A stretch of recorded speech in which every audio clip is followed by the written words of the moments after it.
Good evening, and welcome to Free Enterprise After Dark. It's just like normal Free Enterprise, but we're all a little tired.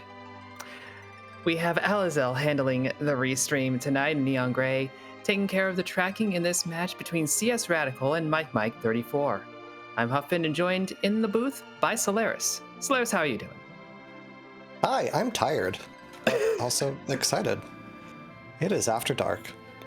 We're here to just talk about FF14, right? We were doing that before we went live. I'm told we were supposed to do that like off air. That's probably for the best. Yeah. Okay. We have to go 10 fewer Final Fantasies here. Yeah, so back to the past 30 years, but also the future because it's a randomizer. Anyway, CSRadical and mikemike. Both part of Gaea Hat, which I love that they refer to themselves as a hat. Mm-hmm. Hat. Is hat? I'm just imagining all the punctuation after all those. Facing off with a... I actually always forget. This is it's the bling necklace. This is the Palom start. Okay, that's how I remember. that necklace. I mean, when we randomize the character palettes, that is a valid way to remember.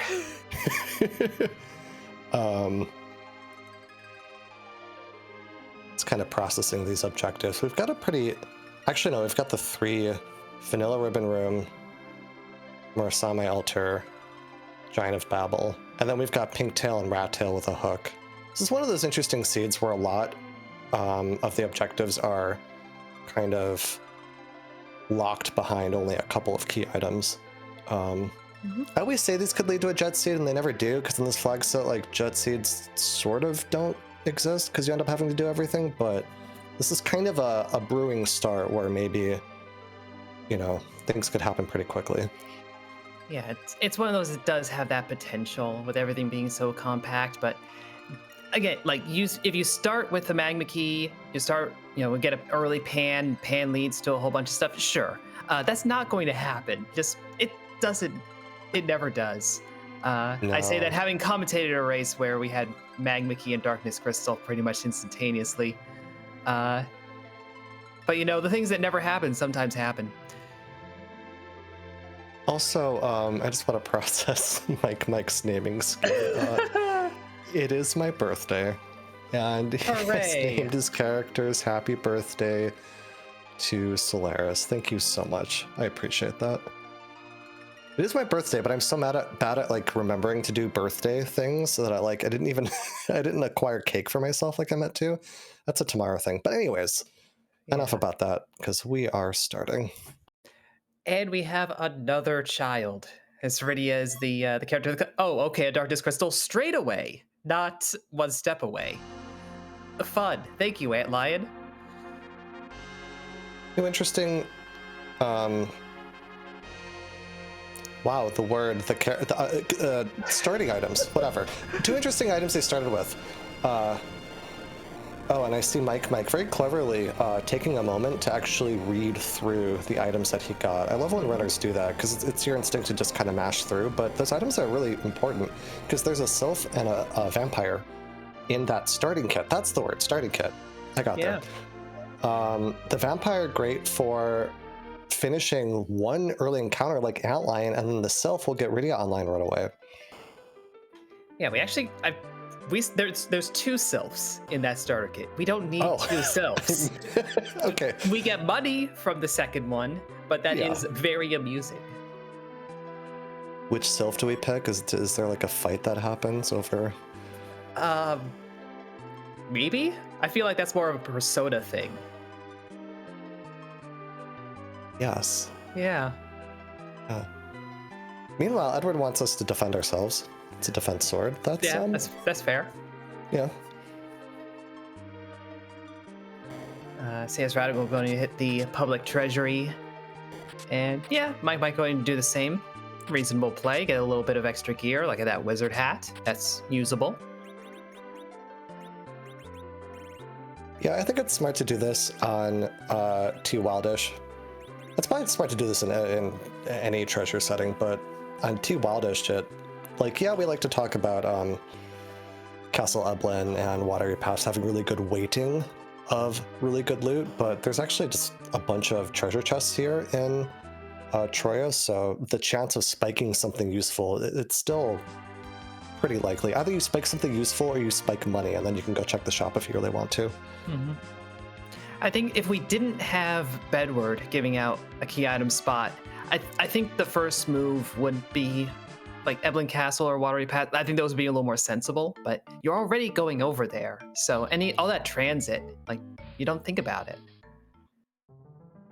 But speaking of transit, CSRadical immediately raising that whale and heading... I assume he's going to go and just immediately check that character. Yeah, he'll check the character. He might even check the... I think what would be really smart is to check the item shop, because if it has hourglasses, it's painful, but you could slowly kill the trap chest in the Lunar Path, the hair dryers we call them. It's probably too slow to do it at the exact moment, but I mean, it sort of depends on the character also that we get. But so there's the characters, the shop check, and then if he really wants to, we could also check kind of who's hanging out at K value. It's always nice information to have. Yeah, Mike, though, went and raised the hovercraft. We know we're going to need that with those 2 tail objectives. And grabbed a Dragon Whip for Rydia, so she can hit things, especially if they're dragon things.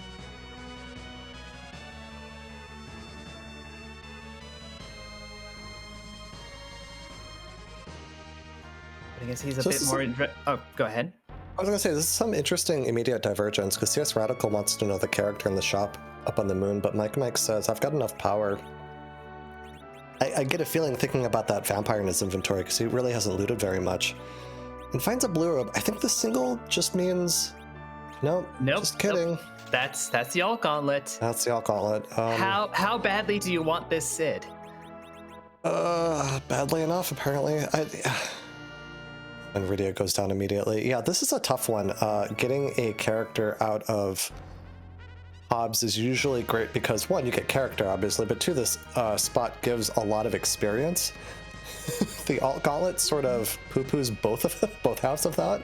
The encounters here aren't actually worth a whole ton of experience, and it takes, a while.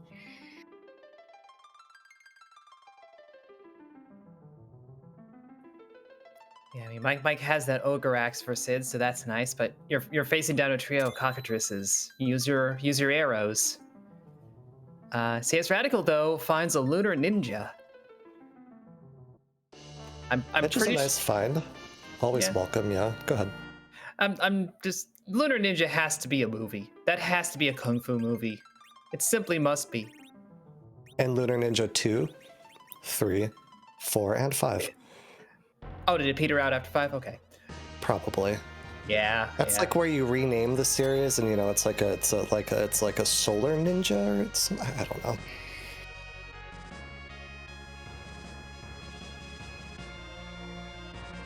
I do want to point out, I was going to say those cockatrices can be kind of dangerous. I have learned that when left, I believe it's when one cockatrice is left by itself, it will, it's either that or it's some sort of like trigger. It will petrify a party member, just straight up petrify, which is never fun.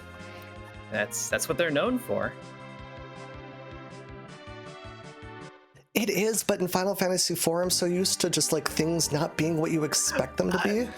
That's valid. So when it went ahead and petrified a party member, I was just like, you know what? That tracks. It's like, how many things that look like dragons aren't dragons? And yet I might have been lying. I might have been lying about the experience. Palam's already got tier 2 elemental spells. That is a nice pickup. Yeah. Like a good side effect, I guess, of doing this encounter. But still, it is a lot of time that Mike is bleeding and only going to get a sit out of it. Meanwhile, CSRadical has that edge, has done some item shop checking, and is now raising this hovercraft. Is pretty much hitting the same spot. Yeah, we'll be in pretty much the same place, but we'll be up a moon check. We'll see. When CSRadical sees the character at Hobbs, we'll see if he's interested or not. But meanwhile, Mike is done with the Hobbs fight, gets his Sid in hand, and probably heading to Outline after this.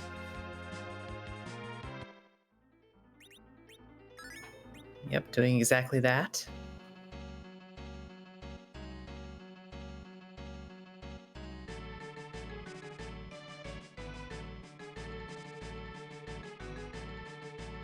Looks like with Rydia having taken an unintentional nap at the first Hobbs fight, Mike decided, like, okay, that's fine. She could stay on the ground. We'll use her as an anchor, not bothering to pick her up. Yeah, that is so often her role. CSRadical not interested in that Sid, or not interested in fighting the alt gauntlet for that Sid. One or the other.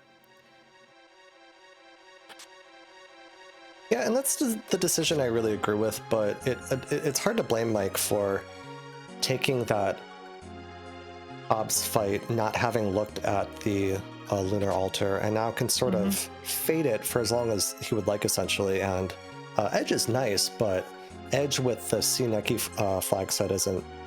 I didn't see what Edge started with, but besides maybe the flame spell or looting and happening to get something good for him, it's not like finding a Fusuya, though I guess Fusuya early isn't also that great. You gotta get spells for him. Yeah, that boomerang that he just threw, that's what he started with. So yeah, he's got range, but yeah.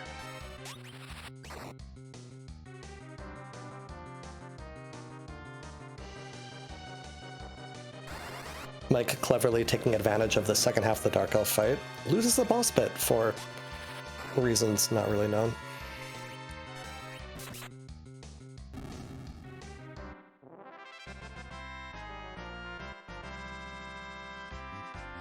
We just get a poison axe out of it. Mike doesn't even want to bother with it. CSRadical, probably the same. Certainly with no Sid, not much use. I think CSRadical is incentivized to keep this because he kept his Rydia up, so what he'll be able to do is leave here. You can even warp out with Rydia, which is kind of a rare moment you get to do that, but she learns warp, like, super early. I believe so anyways, but she can learn Sylph now, and CSRadical can kind of lean on her and Palom. Whereas Mike has gained enough experience on his Palom that Palom's already got all the tier 2 elementals and might even get Virus out of this fight. I'm not totally sure on that, but I wouldn't be that surprised.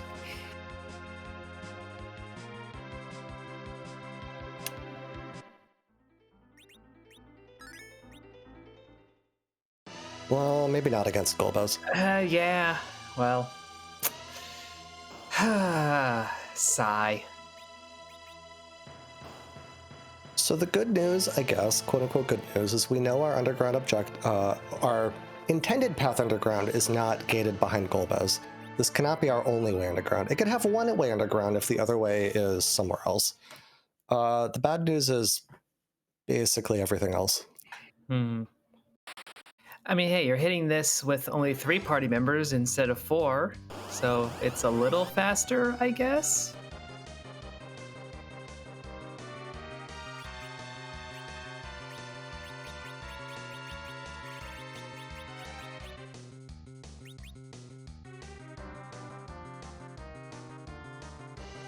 Oh, and the magic power is not too high. It is good that they both have a higher hit point, like a party member that starts at a higher level in the Sid and the Edge, because the spell power is not a problem here, but like that Palom or Rydia would still, pretty sure they would die to pretty much anything pointed at them. And CSRadical losing Edge, that is unlucky. Of course. Of course. I feel like I willed that into existence, sorry. Well, I mean, Mike willed his arrangement into existence by knocking Rydia down before Golbez had a chance. That's true. That's actually it's a very heads-up play to do so.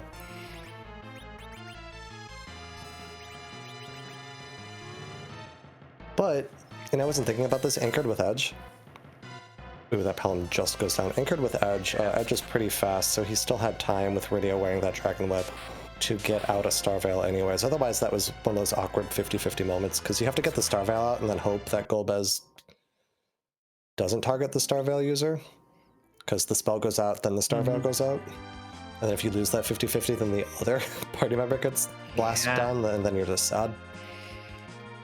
Well, CSRadical deciding to bail from that whole experience means that he will not get the hook that Mike just picked up for some time. Yeah, I missed what happened there. Maybe the Star Veil? Did the Star Veil drop really quickly? I don't think so. I think he was just seeing the damage that was going out and was like, this is not worth the investment. Yeah, I got it, okay. And like you said, that cannot be our only way underground. The magma key is somewhere. So CSRadical possibly knowing that that's the case is like, if that's something, then I have a plan B. And that plan B could be right here. Yeah, and that is a very reasonable fade. That sort of fade often will have either nothing or it would have, there are a lot of key items, like the Baron key or the Tower key. Baron might have been usable. Let's say like the Tower key, the Pan, the Luca key, all sorts of things you can't do anything with right now, or even the package, Sand Ruby, Pass, either half of Forge. Like there are a lot of things that key item doesn't really matter at the moment. It's just unfortunate that it happened to be the hook, because Mike is now able to do these shop checks, finds a heroine robe, for instance, if he wants it in the armor shop, an assassin dagger, also useful for edge, which he doesn't know is coming, so not too interested in that, but like Mike gets to take advantage of this hook in a way that CSRadical will really have to make this up elsewhere. It's a bit unfortunate, but obviously we're only 13, 14 minutes into this. Anything can happen.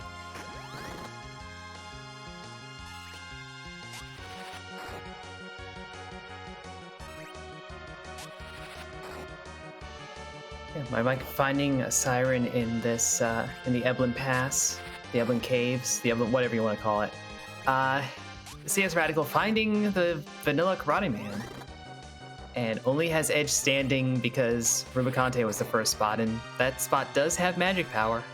Not a ton, but it has it. And it has enough to be a nuisance. And edge with Boomerang Claw, it's a bit tricky, but the spot is very, very slow. So edge has the time to throw a Cure 2 potion. I think CSRadical, yeah, Karate goes down. Mm-hmm. Birthday joined. That tickles me. Oh, and there's the magma key. The Bard had it all along. That's perfect. That's what CSRadical needed, because he sort of gets to do his own underground shopping, essentially, because the Cave Eblin is like underground level loot and shops, and CSRadical dipping Fabul, or dipping out of Fabul, getting the magma key right away will let him catch up in that way pretty much immediately. And Mike might not even get to Baron in until a little bit later. We'll see if he wants to do Ordeals first. Probably not, but anyways, just happy to see that magma key where we did. Actually is going for Ordeals. I guess picking up that Tella is the incentive here. Because otherwise this is a lot of boss fights for one key item check. So it's a bit of an investment. But I think Mike probably is also aware that hook is not the only way underground, so not going to bother chasing that path. There's no value in doing so. Yeah, definitely. It's not an objective, so there's no incentive from that place. And Ashura is a scary hook route boss without Mage Slaying gear. Would not want to touch that with 10-foot pole.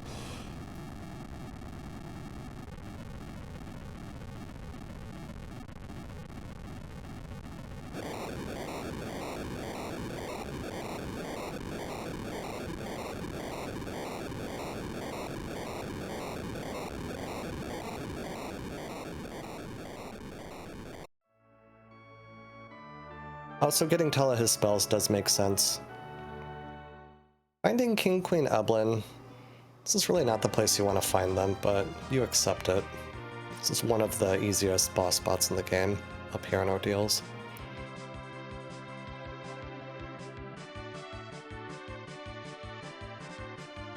CSRadical. Oh, go ahead. I was gonna say, at least this is one step where if it's not a, if it ends up being a total whiff on Ordeals, well, at least you had a faster fight, you know, not slogging through. Is that a register administrator? That doesn't sound right. Registrar administrator. Registrar administrator? Oh, yeah. like for school? Yeah, like academic Makes administration sense. kind of things. Yeah. CSRadical doing the job dwarf check. Seed validated. And finds the elixirs. Those are handy in certain party compositions where you really need a lot of HP or MP back. Which, I mean, that can't happen. I never buy them, and because they're so expensive, and I often on this flag set end up in situations where I have like a Palom or a Fu, or especially a Radio with like Leviathan, which is pretty expensive to cast. Mm-hmm. And I mean, an elixir is a very expensive MP restorative, but sometimes you're like on the moon with no cabins, and you're like, wow, I really wish I just had one way to get MP back.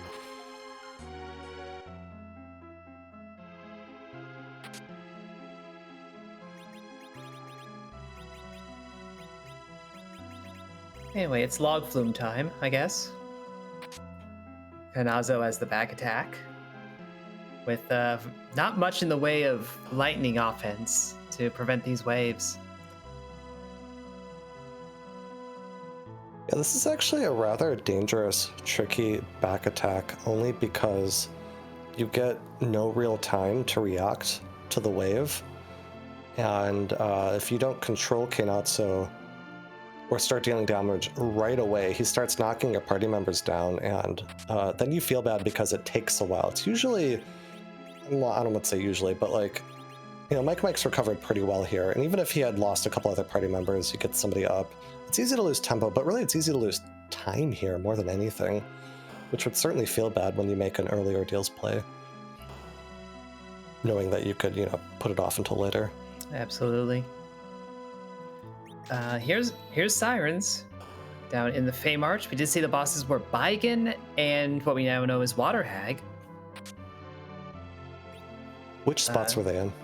That was left and right respectively. So Water Hag at the Ashura spot, and Bygan at the Leviathan spot. Yeah, so with CSRadical's team, he doesn't really have a great way to take on the Water Hag. Mike with that Rydia is still acting as like a really good anchor. What he'll be able to do once he's underground is go to that Water Hag, go to battle speed 6, and then basically play the game of bopping Water Hag 3 times and hoping Water Hag doesn't hit like the perfect targets 3 times in a row. Yep. Because otherwise you'd get through that pretty well with that setup, but without a good anchor, it's kind of impossible, especially at the Ashura spot. That spot's faster than the... So the right-hand side is faster than the left. Yeah, and the left-hand side is punchy. So Bygan is going to be a real problem. Yeah, Bygan can stay there. Hopefully we'd never have to talk to him. I guess for viewer fun, hopefully we do, but the runners certainly don't want to do it.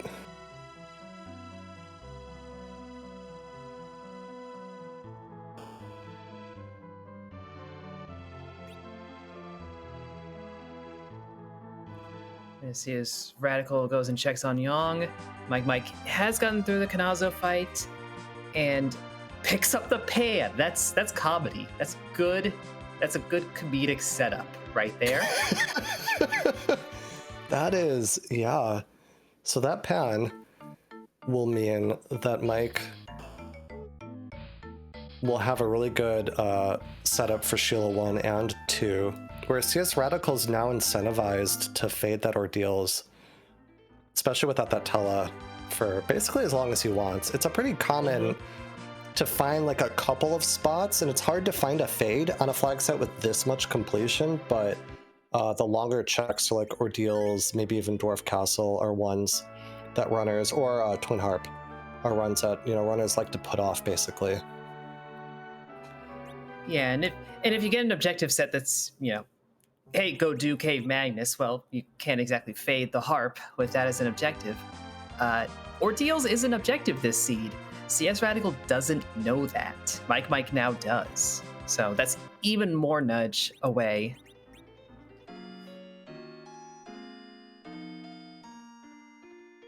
No, but CSRadical, having set up Sheila 1, has come back, looking to get revenge on Golbez. We see him tenting up here. Makes me think that he's intending to come in and kind of take care of both at the same time. Now, of course, you did get a free heal once you do the football defense, or like right beforehand, but I mean, it's so easy to forget that. But the tenting kind of made me think that the intent was there, and yeah, sure enough, we see CSRadical heading into that fight once more.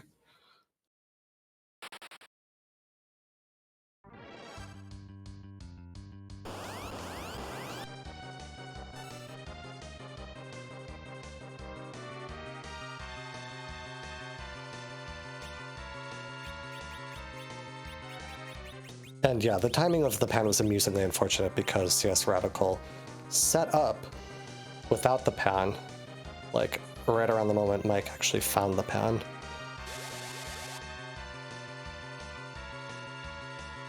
That Ruby had a bad day. Yeah, Ruby had a much better time on Radical's side where he actually got to do some fire. Mike was just like, you're indoors, sir.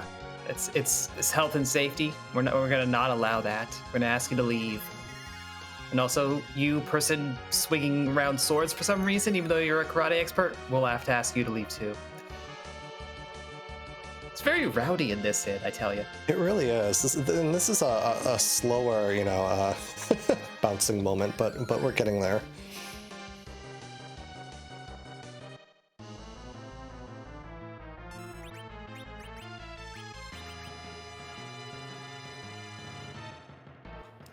The CSRadical yet again losing that edge in the Shadow Dragon picks. So doesn't have a character who can really tank a hit should he come to it. But gets both Star Veils off, so it doesn't matter.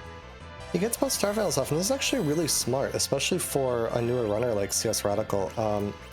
When you run like that and put up the can't run away message, when you do, we call it run buffering, the ATB system is frozen, and the weird quirk about this game is that ATB is ticking even when menus are drawing. So through no fault of your own, if you leave an item menu, for instance, you just kind of bleed time, just waiting for the menu to go away and then come back up to the main menu that you're in.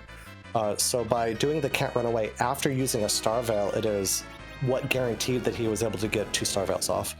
Pretty smart of him to do that.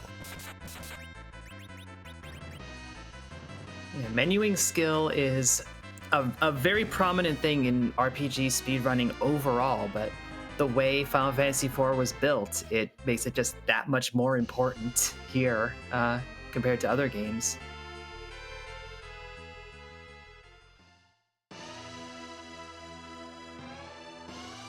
Yeah, it's kind of an interesting consequence of Final Fantasy IV being the first Super Nintendo, the first Final Fantasy in general that had an ATB system, so an active time battle system, and the first Super Nintendo game in general. So there were a lot of shortcuts, it seems like the developers took just to kind of get a working product out there in a way that feels like we'll figure it out next game. And they pretty much did with Final Fantasy V, but it makes it for some really weird, interesting quirks in speedrunning and our randomizer.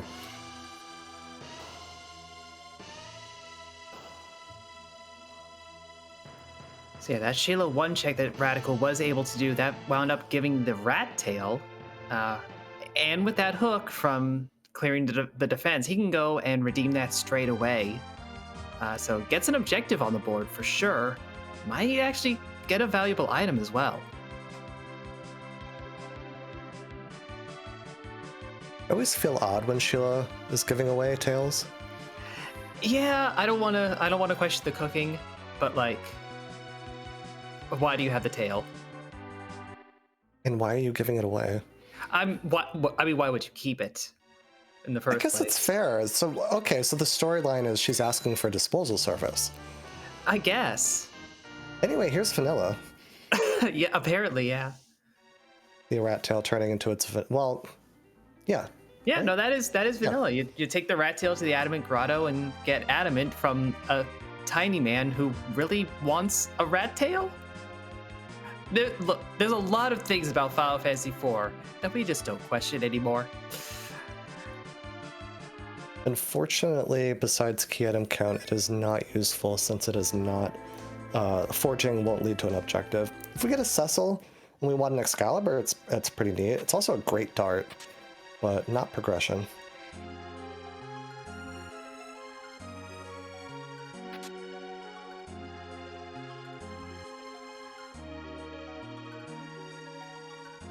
But I guess the good news here, this is putting Radical into the Eblan Caves. He will go down all the way through, see that Tella. Don't know if he'll take him. We haven't got the spoon, so there's not much value in having Eddie around as opposed to Tella. So you kind of hope that he will take Tella and will go up Ordeals, and that'll get him back on parity with what Mike has done thus far. Yeah, I'd be interested in that Tella simply for the utility. He's a good anchor, and CSRadical could use an anchor at the moment, and very importantly knows the exit spell, and a bit less importantly, Berserk. Only less importantly because the shop here had Bacchus wine available, so that'll do in a pinch. But just having access to exit alone is really pretty important. But plus all the other utility, an actual, Kier forecaster. Yeah, I'd be very interested in taking Tella. I wouldn't blame him if he said no. We'll see what he wants to do here. Gonna grab. Yeah, Mike taking a 10 tier. I think he's setting up to take on that water hag. Yeah, I didn't see if he peeked it right away. He did. Yeah, so he's gonna do. Okay, so Rydia got a little bit of experience. She's not gonna be fast enough though, unless she's wearing that Dragon Whip. Sets Tella to the anchor, sets battle speed to 6. So he's gonna be doing the strategy that I outlined, where you go in really slow and punch and pray. Radical actually not taking Tella. Interesting.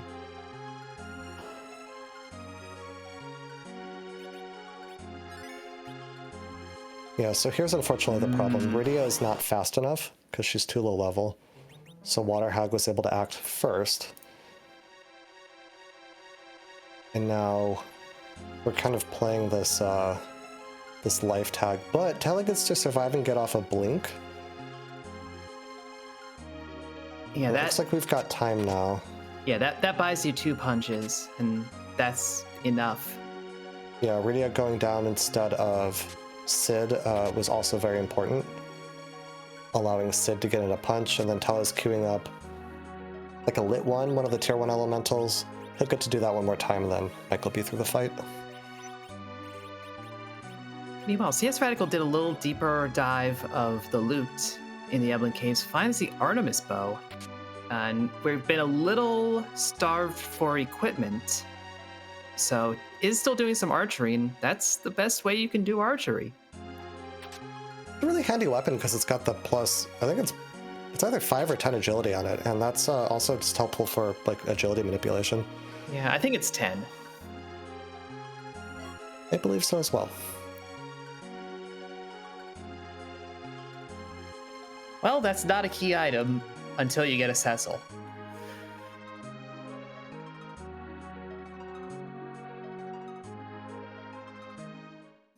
Am I going to take that crystal sword and be like, yeah, no, that's plenty. Thank you very much. I'm just laughing, and I should be doing it out loud, but I'm doing it silently in kind of a wincing way, because whenever I play this flag set and I get a reward like that, that's where I go, okay, Cecil's on the giant. Got it.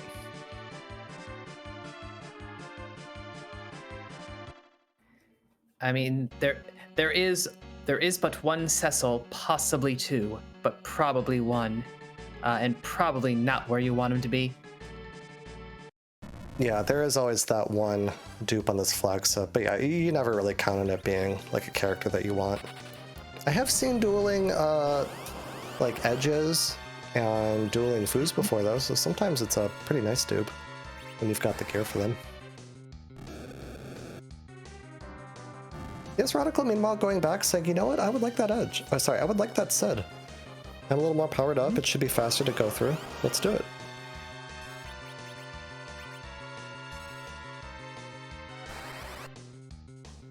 And we see that the Sylphs were holding on to the Luca key. Hopefully not necessary, is all I could say about the sealed cave. You hope you don't have to. It's one of those things I'm always happy to check because it's pretty quick to go down there and then see the key item, but then you get something that you want, or worse, you get something that's a chain. Like, let's say the Twin Harp is there, and then you're like, yeah, oh, I'm obligated to keep this. And then you start leaving, and it's like Magus Sisters, and you're like, oh god. I'm just willing the worst case scenario, but it's usually pretty okay. But once in a while, it's kind of dangerous. Well, that is objective number 1 completed on Mike's side. But just getting a gold apple as the actual reward for returning the pan. So unless that Luca key starts a chain of all the power and interest, CSRadical is not really going to be punished for not doing that early. Yeah, not punished for doing it early. He'll still need to do it eventually because it's an objective to turn the pan in.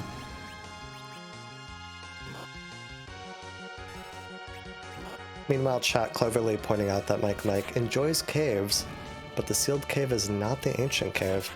Mike, for those of you not aware, is a Lufia 2 ancient cave runner, a very, very, very incredibly skilled one at that.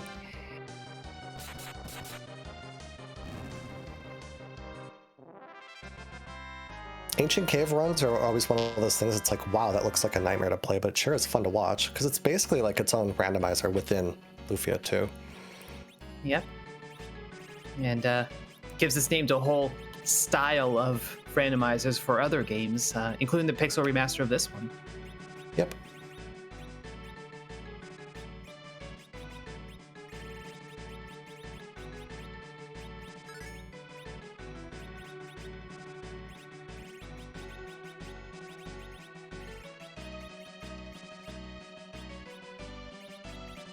Finally, Mike is raising the whale, going to head to the moon, probably see that edge, and probably have some thoughts about his party composition.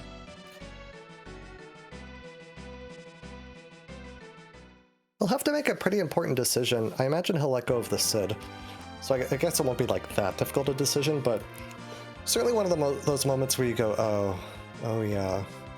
Though there are a number of characters here that you could find that you would not be that mad about only acquiring now, like a Rosa, for instance. Yeah, true. Actually, just raising the whale and saying, oh, okay. No. we had a moment. Yeah, you had to get the luggage out of the one car and move it to the other car.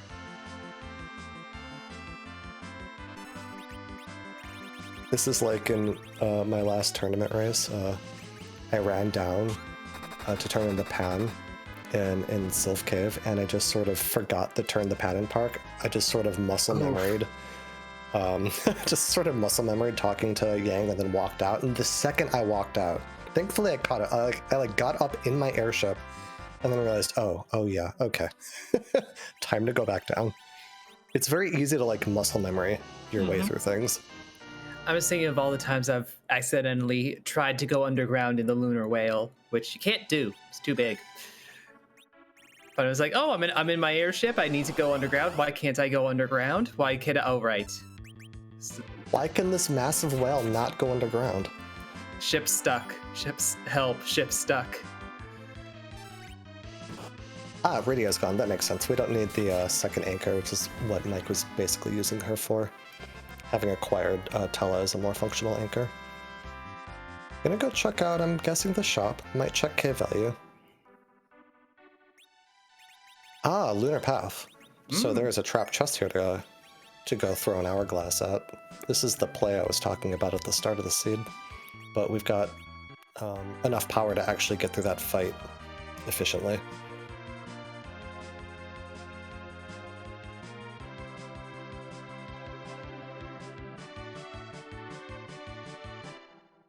I don't know the odds of spiking an adamant armor here, but they're not 0. They are actually fairly good. I don't know the exact number either, but it's larger than you might think. And certainly plenty of reason for Mike to make this play. Also just a nice bit of experience. Yeah. That's often my reason for pursuing this chest. Although I tend to do, K-trap more frequently, so there's also the possibility of just straight up, requirement. But it's strong XP, and with 1 hourglass, it's a freebie.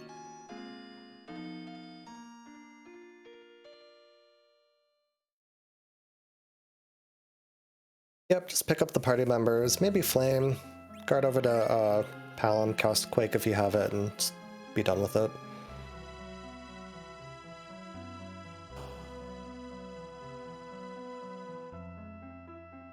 Virus, that'll have to do. So this is a good play for the experience then also, just because it does get you to Quake on top of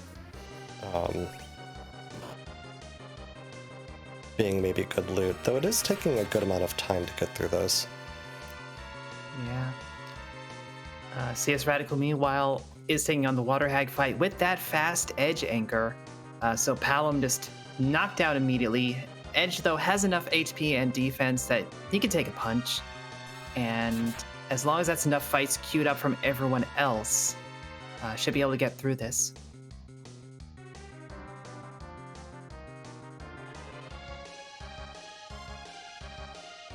A bit more of that run buffering just to make sure. Edge doesn't get the XP, but so be it.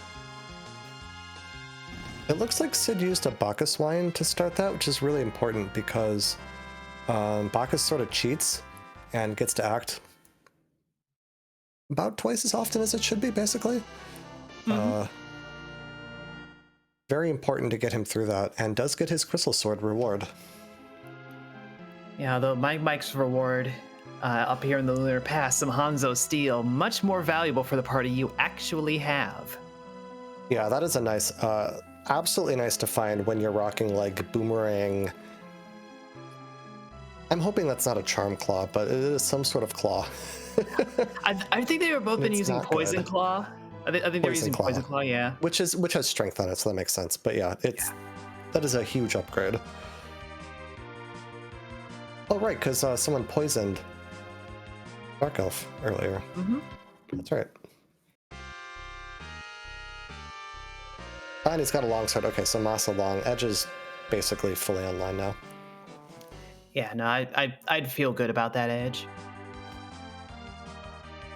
It means that Mike won't need to go look at any weapon shops, because one thing that I like to do when I have an Edge, I like to not shop so much on this flag set when you can just find so much power lying around, but taking a couple quick weapon shop checks like at Dwarf Castle or in the Feymarch and just happening to find, if you happen to find like ninja swords, turns Edge from like kind of dead weight to best party member on your team. But he won't have to spend that time shopping where you might not find good weaponry anyways.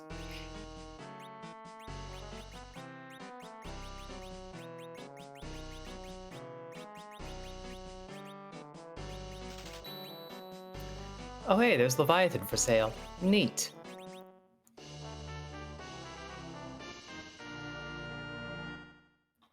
Leviathan is a very good summon. Slightly awkwardly, when Rydia grows up, we have a new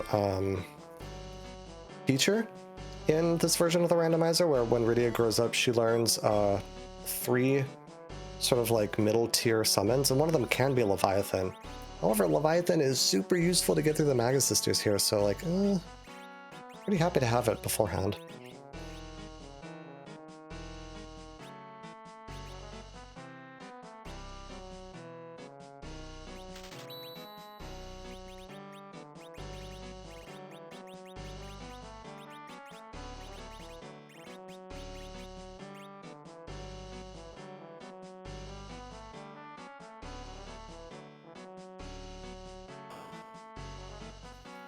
Mike, meanwhile, Bacchusing up edge right away and then casting Quake with Palom. We'll take care of this encounter. Well, Ooh, not if Palom gets knocked out. not if he gets punched down. Oof. The awkward thing here with Edge circled like this, and it's more pronounced at higher hit point spots.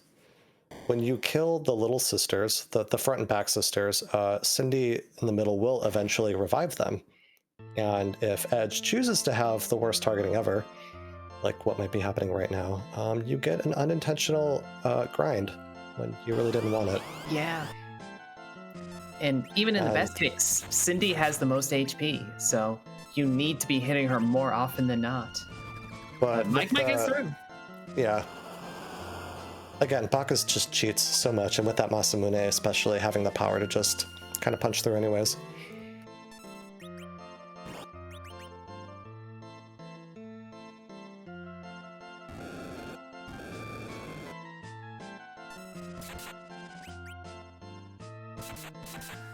Well, there's the Cecil. And Mike is just like doing a fist, like, I would be so happy right now. Oh, yeah. And this is going to push CSRadical up Ordeals so hard. Yeah, when you've got a Dark Knight Cecil and a Crystal Sword burning a hole in your pocket, oh yeah, you get there real quick. Yeah. I dare say this is bailing him out a little bit by forcing him in that direction. If we never saw Cecil, that's just one less push towards something that was required. And Leviathan was not one of the 5 summons that Rydia got, so. And we have 2 encounters where Leviathan's sort of perfect. Mm-hmm. It ended up being a really good purchase for him. Throughout an hourglass, these Dark Imps just stop punching, and then Leviathan just sort of washes them away. Quake would also do the same thing, but Leviathan is cooler. Yeah, if you use Leviathan, the enemy starts surfing, and surfing is inherently cool. So this is what I've been told by an entire generation of films made in Southern California. If we go from the early 90s, isn't it inherently rad? Listen, I didn't pay that much attention. Cowabunga, dude? Question mark? Oh. Anyway, here's Crystal Sword Cecil. Yeah. Also, here's a spoon. We don't care about the spoon. I'm sad to say. It is a wonderful dart. The real reward was Cecil.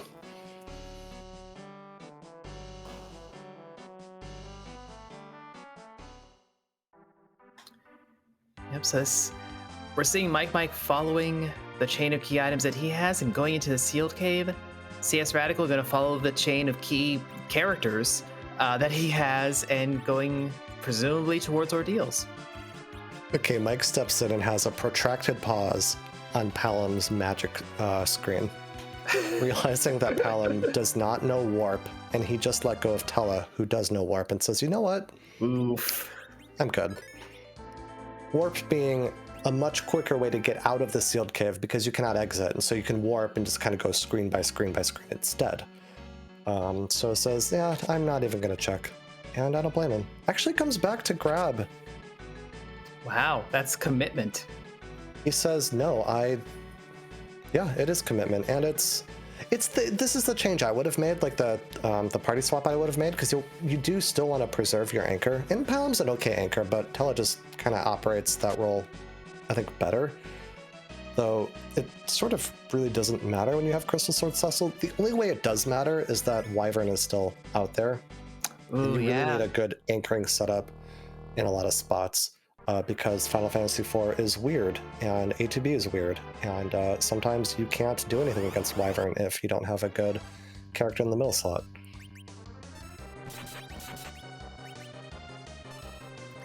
Yeah, there's a little conversation in chat as we saw CSRadical equipping Rydia with the Artemis bow, which is a great bow, and she is a valid archer, and technically doing it backwards. The game will let you put the bow in either hand and the arrows in either hand. But if the arrows are in the character's dominant hand, which as you see is Rydia's right hand, that actually gives you the full damage.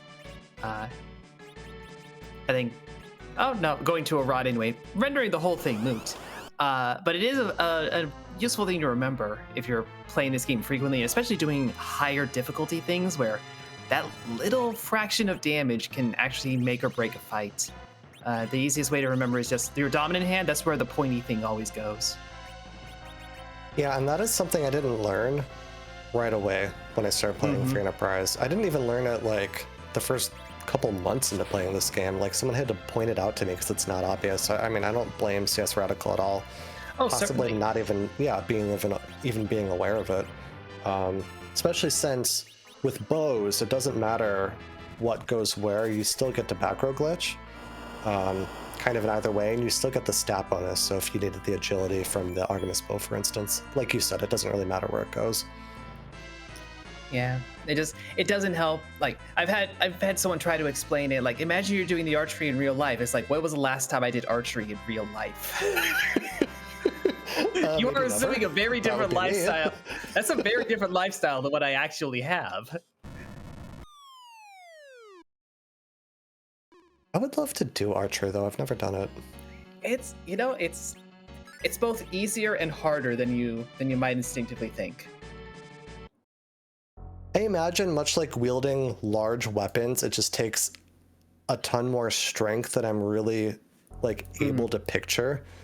Like video games make it look like, you know, Cloud holding the Buster Sword is like just the easiest thing in the world, when really it's probably like...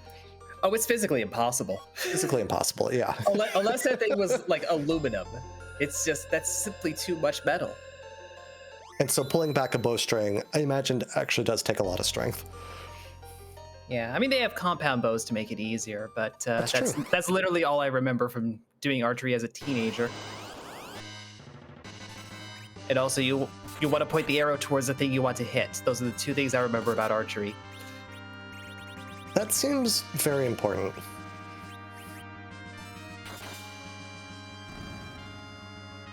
Anyway, Mike's at the bottom of the moon. Yeah, Mike has got to the moon. That's the thing you do in this game. You go to the moon. When you do it is always a question, and this is rather early, only in that there's still the Luca cave or the sealed cave and the top of tower to do. However, I like the idea of coming here when you've got enough power, and Crystal Sword Cecil is certainly enough power, plus the Masamune long edge. It's just a bit dangerous, especially with the level 19 Cecil, but you get through one of these fights and then you get a pile of experience, and then it just kind of all becomes easier. And then Crystal Sword just sort of, since it's such a massively overpowered weapon, it just sort of, you power your way through the moon and then you get your levels that way. And on these flags, you tend to do the full moon anyways. So I like the play of coming here now. Yeah, and I gotta figure that's the train of thought. There's enough free or cheap bosses left that if you dive into the subterranean and you find one of those, your low levels are fine. Your Crystal Sword will do the work, and all of a sudden you have so much XP you can handle everything else. CSRadical has been coming back here with these sirens, doing a more straightforward classic grind, hitting up these eggs, and getting that drip feed of XP as he's gone along.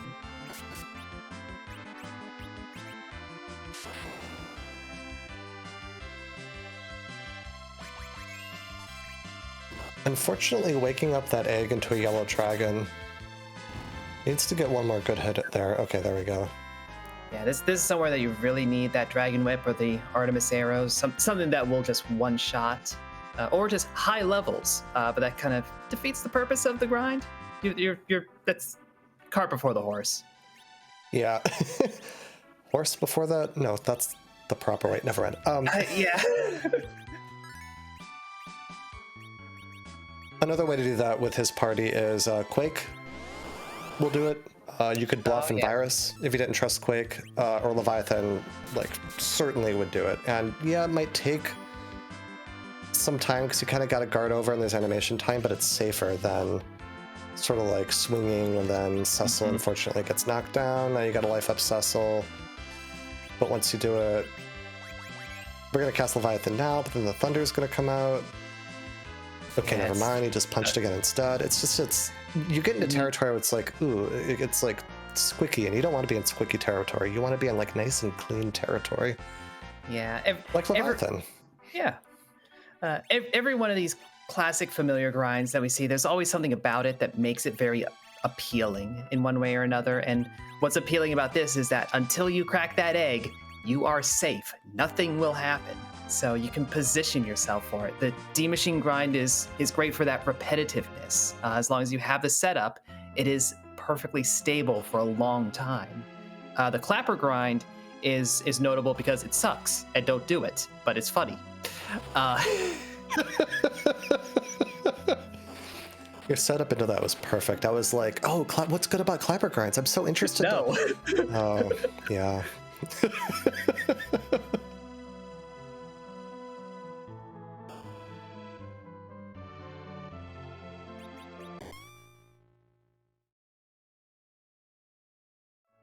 I'm also glad to see CSRadical only do a few of those sirens. It makes a lot of sense to take a few of them to get you into a more comfortable level range, but on a high completion flag set like this, you don't want to, like I saw that he bought 10 of them, but you don't really need to use all 10 of those sirens right away, because you're going to get so much experience just by doing the seed anyways. So I think the right use of them is to just take a few to get, maximize your value out of them and then sort of move on because it's faster. Yeah, I think 10 would even be too much, but that's, I guess, insurance around, something really, really rude that's just funneling everything else and just saying, nope, I'm going to have to get a lot of levels in to get anywhere. Speaking of rude, there's Dark Knight Cecil on the moon. At moon levels, that would be free, but we're not able to take that on at just the moment. Because nobody on the party has more than, 1,400 hit points, and that DKC is doing 900 a swing. Yeah, and there's nothing you can do to really mitigate that, substantially.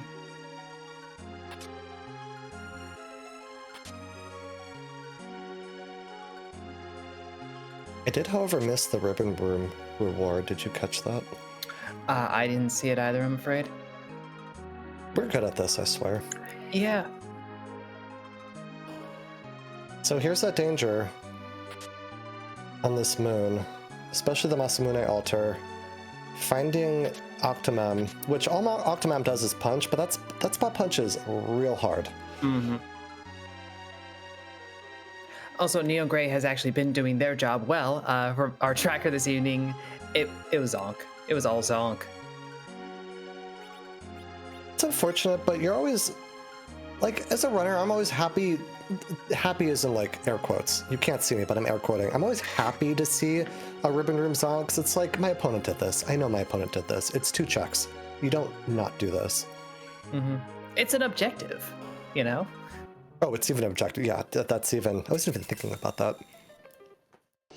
Now we see Mike realizing very smartly, we were just talking about taking a siren or two to accelerate what you need to be doing, saying, okay, I don't feel powerful enough at the moment to get through these fights cleanly or safely, so let's take one of the other classic grinds, which are the King Ryus.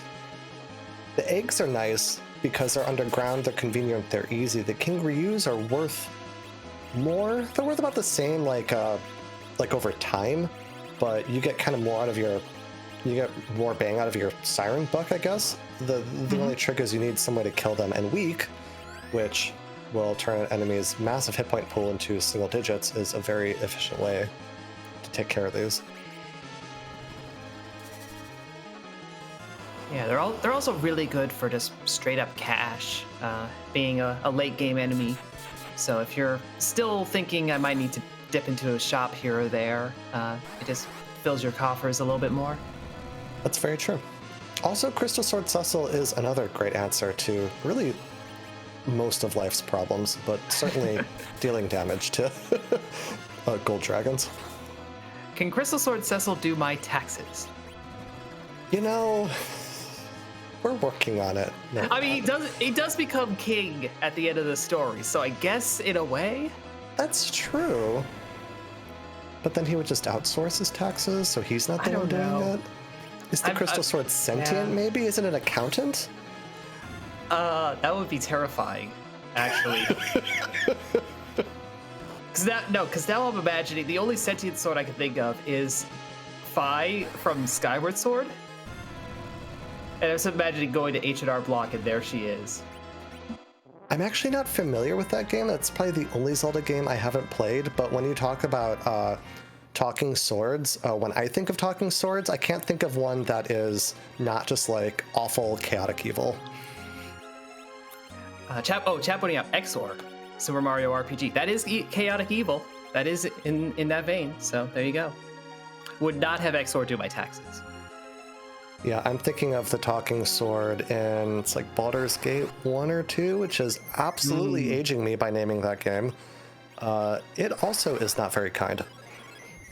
I don't think I trust anything in Baldur's Gate. You shouldn't. Everything's awful in that game and world. Which is part of why it's great, but yeah, trust nothing.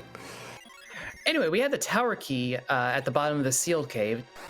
Super Cannon Room is not an objective, but that doesn't mean this is a total zonk. This is a pretty important find because either the tower key has some sort of goods, and that'll lead CSRadical to check top of tower also, and will sort of bring him back from what I would say he's behind at this point, versus Mike having faded that, or this is very much worst case scenario that I hope doesn't happen. Tower key has nothing. This is one of those chains I talked about that you're obligated to walk out. You get the tower key from the sealed cave. It's like, oh god, now I gotta check this. You have to hope it's something, because if it's not, that really solidifies the lead that Mike has right now.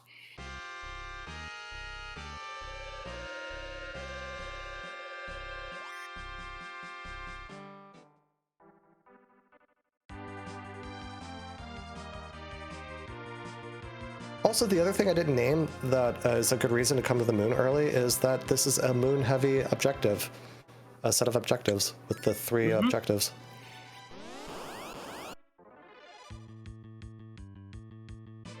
Yeah, that is a valid point. Mike, though, this is not one of those moon objectives. This is just a slog, is what it is.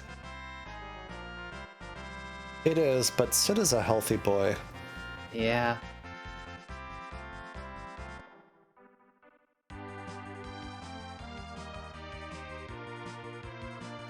This is the party has decided they are simply not going to bother learning the mechanics for this fight. The tank is just going to privilege his way through it. Final Fantasy XIV reference. It's my understanding that covers at least one other MMO. It very much does, but Final Fantasy XIV reference. Anyway, here's the pass, so we can finish out the moon and never return.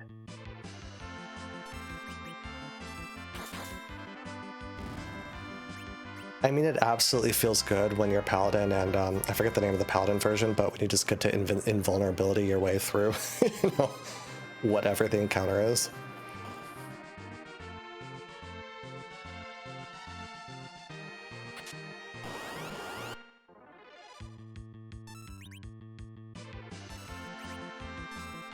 Yeah, really. For as good as Cecil is as a character, he never gets Wings of Light. That's a detriment against him.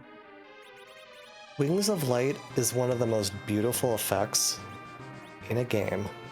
It's just a good phrase. It does sound. It's fairly purple prose, if I dare say. It's a bit overblown, but also it looks cool. It is overblown, but I love it. And also, Paladins in Final Fantasy XIV eventually get to just, like, summon giant shining swords of light to pierce their enemies. Everything about Paladin in that game is just completely overblown in the best way possible. When is Final Fantasy not overblown? Mike Mike is inside the moon. He's going to lead by going into a giant robot. Why? He's not just because he's in the core of the moon, where there is crystal flooring. Yeah, very, very posh moon. You know, Zeromus threw down some cash for this. Also, I love to joke about the various materials that Octomam gets to swim in. This might be one of my favorite.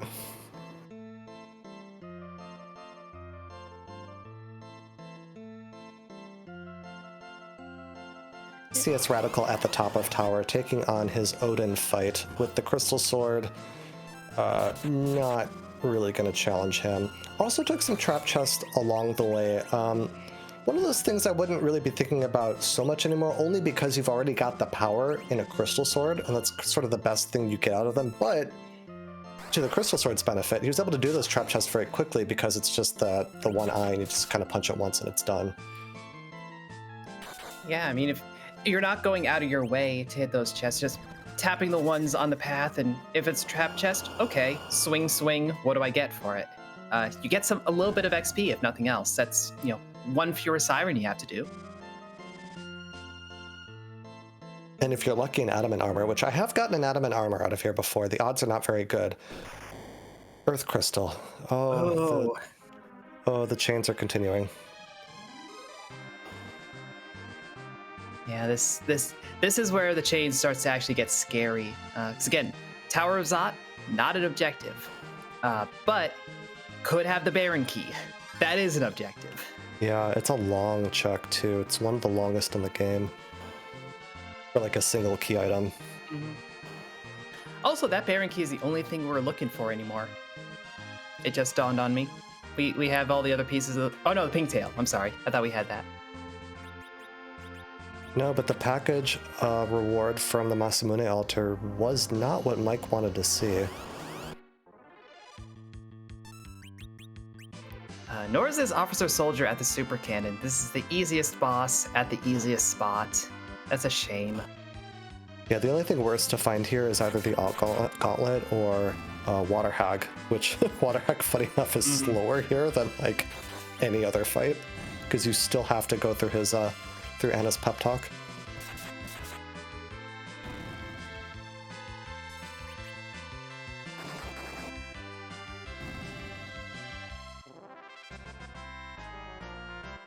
Meanwhile, on the moon, we've still got hope.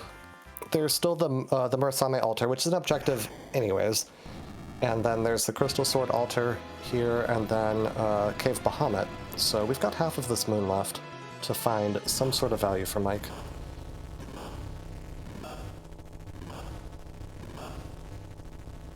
I'd say the way the odds play out in most of these seeds, just anecdotally, there's probably half of what you need up here on the moon, like a Pinktail, and the other half, the Baron Key, is going to be locked behind one of these Tower Key, Earth Crystal, or even Feymarch.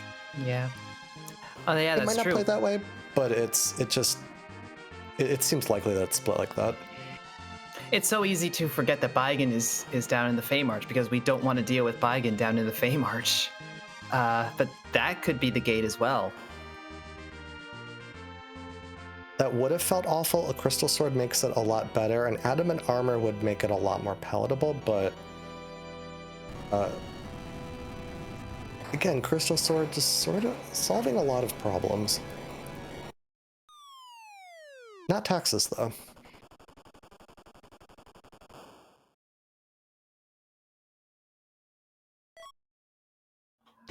Oh, but a Sand Ruby out of the Tower Key, so...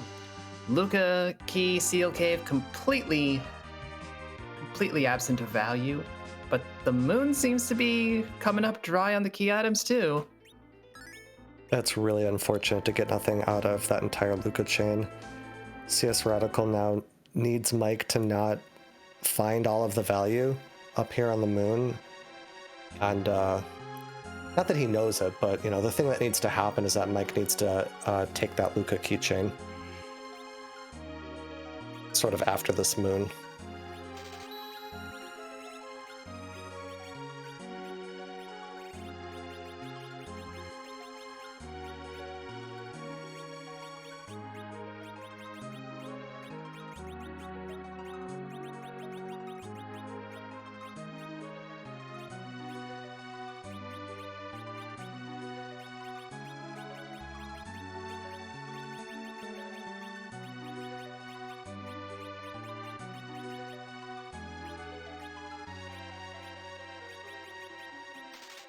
But Crystal Sword altar is done. Shake it off. Mike might gonna head over to the Murasame altar now. Do this objective and hope for the best.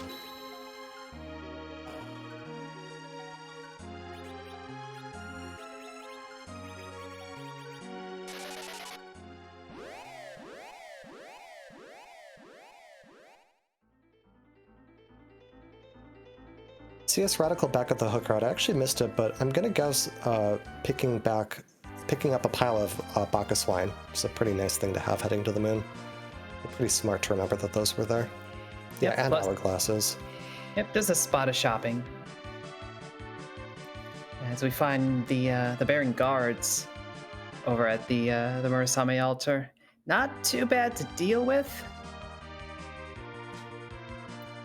This is always a funny moment when you have, I'm going to call it Crystal Sword Cecil hubris, and you just sort of hit the go button and you realize, oh, right, they react.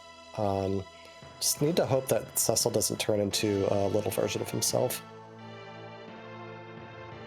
And looks like they keep targeting Sid, which is kind of funny. And Edge. And we're through. Nicely done.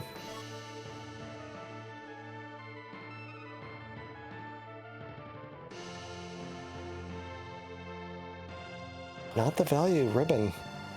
I mean, value and it's an objective, but yeah, that's all you're getting. So CSRadical is probably on the right path for finding the last couple of key items, which is actually pretty handy for him. Yeah, for the drama of this seed, it's pretty important. It's hard to say at the moment who is in the lead. There is still K value. That's a very important check right now. But there could be basically nothing on this moon.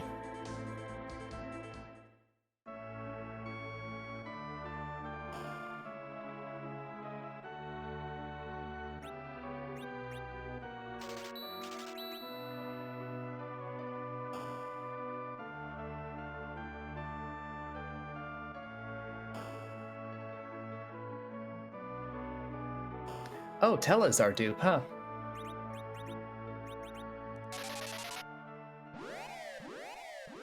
That's good to know.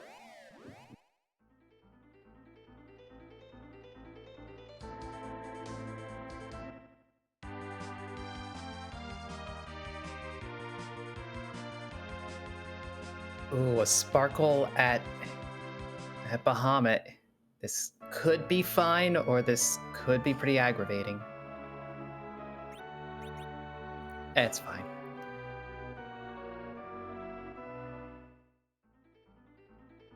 This is actually one of those spots that has low magic attack power that even if a Wyvern was here, I don't know how many rolls it gets. There might still be enough that actually you still have to get the Star Veils up, but Blake certainly is free. You just circ up a couple party members and sort of kill him that way. Yeah, this is just one of those spots that you're really worried about a physical attacker. Just with how the game is structured, that would hurt a lot. Yeah, the deloaders would be probably the worst. Yeah. The thing is, we've got the moon levels now that this party is very healthy and would likely survive a round of punches, though we don't have a white mage. It's probably the most dangerous part of it. That is definitely something we have not seen. So to summarize, since we have folks just coming in off the main channel raid, CSRadical is only now going to the moon, even though we started with the Darkness Crystal, and that is a Lunar Ninja in both of their parties, CSRadical kind of invested a lot more time in the surface and in the subterrane, and apparently needs to go to Cave Bahamut, as that has been the only bit of value up here, outside of just doing objectives. Yeah, the rest of this moon has been a big dud. You do still need to go here because there's 3 objectives. Well, 2 objectives here, and then you need the Giant of Babel. But the key item rewards here have not existed. Cave value is the only thing. The other being the package, I believe, is actually the only other key item in general that we've gotten from this moon. But Baron Key is super important because it's an objective. Yeah, and not only it being an objective here, both of our remaining objectives are things you have to go back to the Earth. So the pass is up here, is what I'm getting at. Right, the pass. CSRadical is going to be probably going through the whole subterranean, and we'll get that. If it was a case where, Radical follows that Earth crystal, finds the other, blue planet objectives, gets those out of the way, would be able to one-shot the moon, and actually make up a fair bit of time that way. That opportunity is now gone. Right, exactly. He'd have to maybe do the top of the moon. So we've got the mirror altar and like Cave value, and then decide at that point maybe to split for a moment. It would be a bit of a weird play, but I wouldn't fault it that hard. Just knowing you've got that Earth crystal burning in your inventory. There's this kind of like known logic of chasing chasing what you get, essentially, and committing to your plays. And committing to a play here would be you committed to Earth and you got the Earth crystal kind of at the end of things, even though it was just at the top of tower. It's just sort of feel obligated to do it. But you're right, he will need to sort of do that to sort of even things out here. Yeah, and to be clear, that would be a hypothetical where the Baron Key wasn't up on the moon. Yeah, exactly. And Wyvern wasn't at the elements. Oh boy. That's what I was worried about. Yeah, and I mean, it's not Mike. CPU, but larg. So Mike has the setup for it, but at battle speed 1, you have like a hair of a fraction of a time to get into your item menu. You would have to get in your item menu, use a Star Veil, and then run buffer out. That's the only way to actually get the Star Veil to take effect. Otherwise, you want to go to battle speed 6. However, Mike is walking out. Yeah. Maybe looking for a trap chest? Could be, or nope, hit the bricks. Saw that Wyvern, said hit the bricks.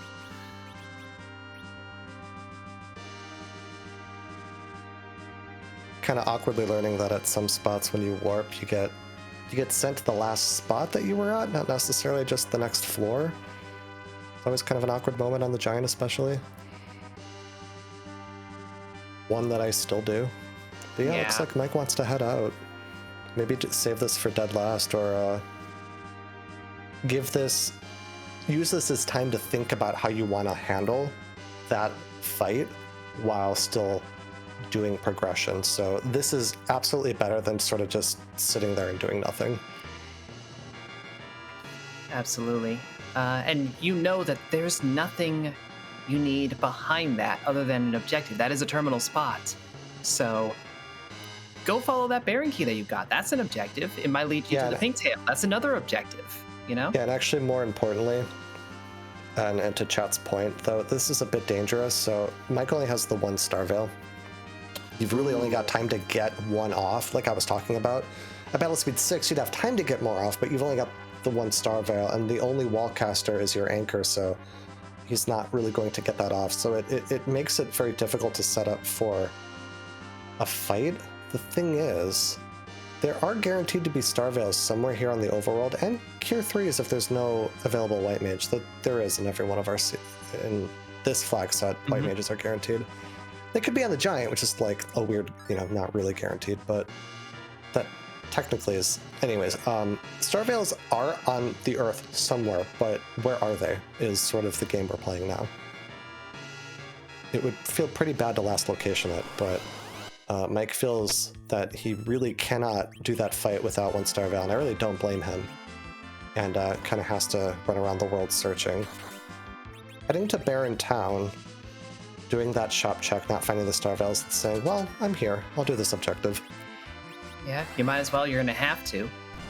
Always that slim chance of finding something in the treasure or off of one of the fights. I love opening these bottom 3 chests. I'm positive Mike is done looting, but this is the, can I please spike a Star Veil? Yep.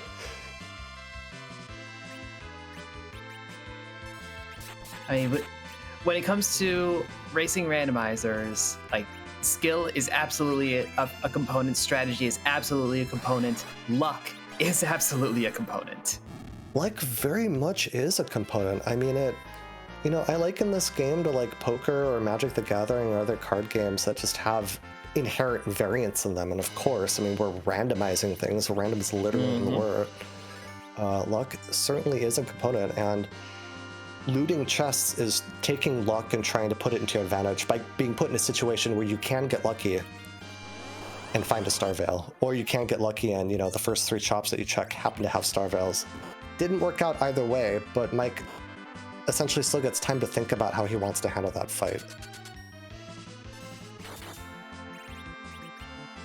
Chat pointing out to steal them off of evil masks. Unfortunately, while that is technically possible, the stealing is based off of the Edge's level versus the enemy's level, and the evil masks are level like 98. And when Edge is under the target's level, the odds of stealing are like, they exist, but they're very bad. It might be like 5%.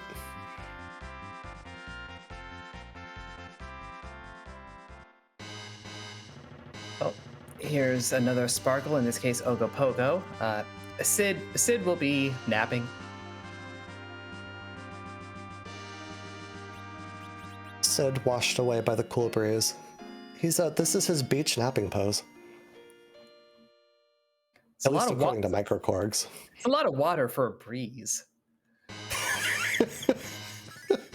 I mean, Look, yeah, this is loose interpretation. Look, I get it. There's a little bit of wind. You get the mister, the spray bottle with a little fan on the end. Like, sure, but come on. Also, here's Rosa. Bit too late.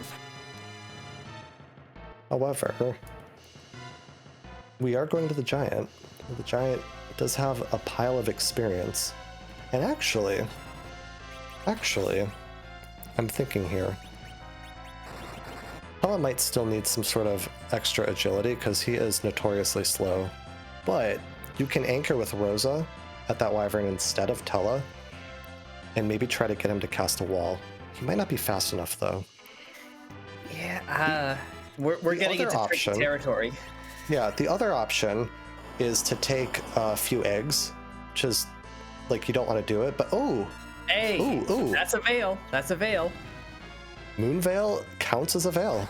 That is two veils, much better than one.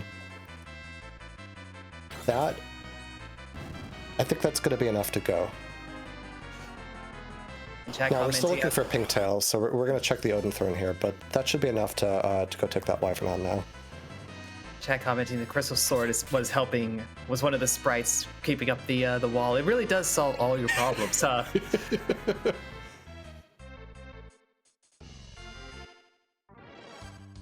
Oh right, Odin Throne's also an objective. I think my brain just misread that as completing Barren Castle. Still, need a Pink Tail. But also objective. So it's objectively the correct play. You're welcome. I'll give you a hearty sigh for that one. Okay.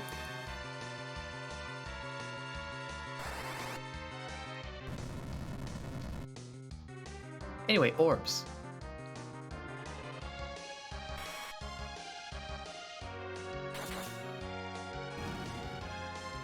It's something to ponder. Do they float? I mean, they're in a state of quantum floating. They're both floating and not floating. Isn't that fun? These orbs, which look like they're floating, they're not actually floating. While Zed, who doesn't look like he's floating, is floating. Bahamut's not a dragon. Final Fantasy IV. Yep, this is definitely a video game that we're playing. That's true, Bahamut is a summon monster. But Wyvern, who is a dragon, in the original translation in Japanese is literally Dark Bahamut. Which implies that the darkness makes him a dragon? That seems very, very negative about dragons. Yeah, I don't know. It's late night free enterprise where we're just talking nonsense. As CSRadical deals with this Dark Knight Cecil on the moon. I mean, look, we got somewhere to Crystal Swords doing taxes, I think. Everything after that point is just sort of what it is. CSRadical getting through this fight. Yep, Cecil having plenty of HP, edge just enough to grab the XP out of it. These lasers are getting a bit spooky because they're fast, and Cecil needs to swing. Oh no! Oh wow! You don't see this very often. No, but at battle speed 1, which battle speed 1 so goes from 1 to 6. At 1, the ATB is ticking like once every 6 frames, which is very quick. Very, very quick in a 60 frames per second situation. So when you have nobody acting with his party dead like that and nobody zerking, and you're not like lightning fast at your inputs, it is easier than it might seem to get in a situation where suddenly you have an enemy that's attacking over and over and over again, and when they do hit point based damage, suddenly that becomes a problem. And unfortunately, Mike has learned that the hard way, because we have no white mage, as chat is very smartly pointing out. We have Atella, who we have knocked onto the ground, so we effectively have no white mage. We might have those Cure 3s. I know we saw them. I know Mike saw them in a shop while looking for Star Vales. I'm not sure if he picked... I'm not sure what of those he picked up. I would swear he did. He did pick up a couple, but not a ton. Well, and it's one of those things, it's like... You're at moon levels. You know that this is a, a quote-unquote easy fight. It's easy, especially when acting aggressively, and I know this from personal experience, because I play very aggressively in ways that bite me all the time. You're just thinking of the go, go, go, and it's sometimes easy to forget the, like, oh, actually this is becoming a problem, until it's too late. But we pick up, and we go right back into it, and Mike is now making sure to get off a couple of Cure 2s. To make sure that at least Cecil survives long enough to get through the fight. Is really the only character that we care about from a damage dealing perspective. I mean, Edge is helping too, but Cecil's acting like 5 party members right now. I mean, I would be very concerned about keeping Rosa up as well. Just because you really want her to have that XP. That's very valuable XP. It is, and I would want that too. If she happens to go down, so be it. I would still take that, kind of take it as it is, but this will let her, at the very least, gain Blink and Berserk? Let's see. Well, there's Berserk. No Blink. Yeah. And a Twin Harp. Fascinating. You're certainly doing that over Bygan, right? Yeah. That leaves us with 3 directions at this point. It's Bygan, it's Zot, and it's Cape Magnus. Both of our runners are able to take on Bygan technically, but the other 2, it's one or the other in terms of who has it. Yeah, Bygan's at that Leviathan spot. The Leviathan spot in the Feymarch has a ton of attack power and has 3 actors to punch you with. It's just not really a fight that you ever want to do. Mike also has Lucas still, something that he's faded, and Top of Tower, which he's faded as well. But gonna take that Twin Harp and run that way first, which I don't blame him. Checking the shops first, still looking for Star Veils. Yeah, this is getting back to something you mentioned earlier, Solaris, about committing to your bit more or less. You just got that twin harp out of doing that Baron key check. Just keep following that chain, and if it's wrong, oh well, you made the wrong gamble. But if it's right, then you had that in hand. Found him. Mike took a moment, like paused in the shop, laughed, and was like, "Wait, actually, no, I want that." Stepped back in and bought a couple extra Star Veils. Will absolutely be handy. I still think the 2 is sort of all you needed, but certainly nice to have more. And yeah, you're right, absolutely right. This is certainly committing to your bit, and it's also committing to the bit of, yeah, like I've faded Luca, I'm gonna continue fading it.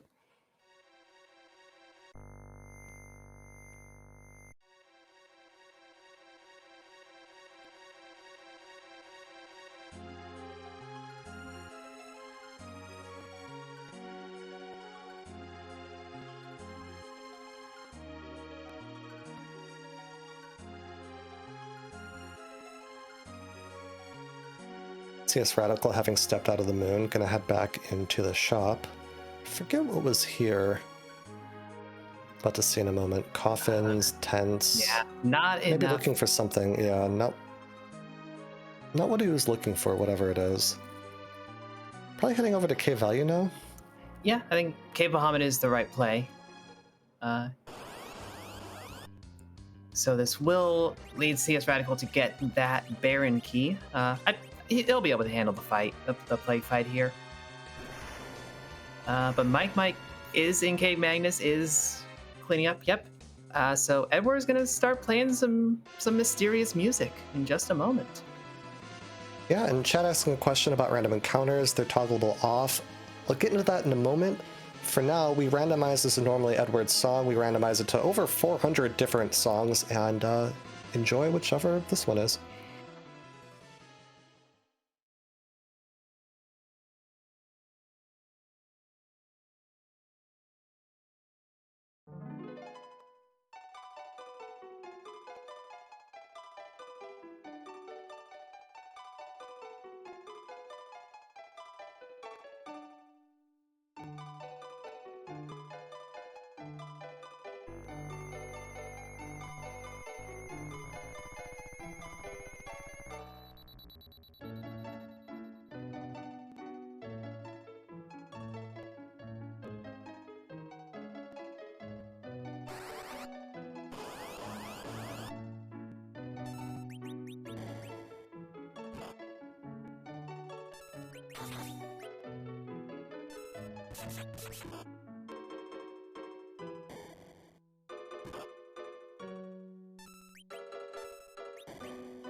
Mike making quick work of that evil wall, just gets the legend sword, so that was the womp.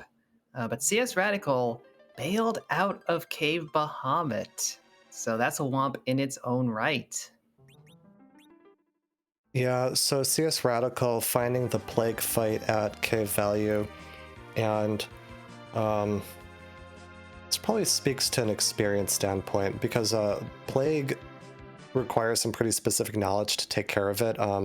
You need to either know that the ATB system is weird in this game and that you can actually just berserk with 2 berserk party members with a good anchor and the count never actually goes off, or you need to sort of play the life roulette game, which CSRadical was starting to set up, but he was only going to have Rydia left alive, and I think he might have been thinking that it would have just been too slow to recover, and unfortunately made the choice of, you know what, I'll let this be my fate, and sort of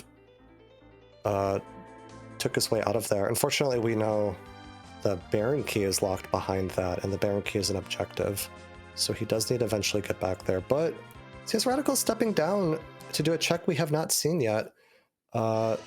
he's already done this water hag, so he's gonna go do the Bygan fight. Yeah, I mean that's another bold move, as we were talking about. That is a punchy spot with 3 actors in play. I don't know if CSRadical has a Moon Veil at all, which would, completely nullify it for 1 character. But that's it. So this is probably going to be a bit stressful. This might actually be more stressful than the plague spot. I absolutely think it will. Now, one way of handling this, it's a bit awkward because Cecil is your most powerful weapon at this point, to get through things speedy, but all Bygan does is punch. One of the arms casts Vampire, but the magic spot there is low. Vampire doesn't really do much damage. When your party members are weak, when they're at low hit points, Cecil, as a paladin, will auto-cover physical attacks, and Cecil, in the back, with good armor, is a great tank and can really take those punches from Bygan. So that is a way to go. Another way to go is to just use the cover action with Cecil, on Tella, and then... Oh, we don't have Tella. To use the cover action in general. Kind of stalling on my words here, because I do think this is actually going to be pretty rough. He needs to leverage either damage immediately or life potions. Ashura is a good summon here because she can... Ashura will either heal 2/3 of the time or will cast the life spell. Another way, actually, through this that might work out here is that if you kill the 2 arms, Bygan's next action is to revive them, and if you keep killing the arms, then Bygan's kind of stuck reviving his arms instead of actually doing the punching, but we see that Cecil can act as a good tank with Rydia down. Yeah. He's not taking a whole lot of damage. If the CSRadical is going to wipe here, if he rearranges his party to put Cecil in the back and lean on the edge to deal the damage, I think it's very viable, but it's tricky. It's very tricky. Mm-hmm. Oh, never mind us. Through. Damage, able to get the damage through. Well done. Is this it? No, it's comedy. It's comedy. Just a cursed ring. But yes, Pancras saying in chat in the most stretched out language, Earth Crystal. CSRadical has the piece of the puzzle. Mike has to go through this tower. Doesn't have to do this cave. Just has to go back up to the tower. Then we'll have to follow that chain, and we'll see how quickly he decides to go for that versus anything else. Yeah, coming back to the committing to the bit thing, the sort of unfortunate part of doing Sealed Cave is that Mike will essentially lose all the time he gained by fading this check. It's understandable though, and it's a play that I make pretty frequently as a runner that I'm always unsure about, but there's this idea of okay, I faded it and I fade it forever and I choose this to be my fade, but what if the objective's actually here and I need to do it, and by putting it off I'm just making it worse for myself versus doing it now, even though I faded it for a while, and giving myself the chance to still get back into the race. That's something that's always playing in my mind.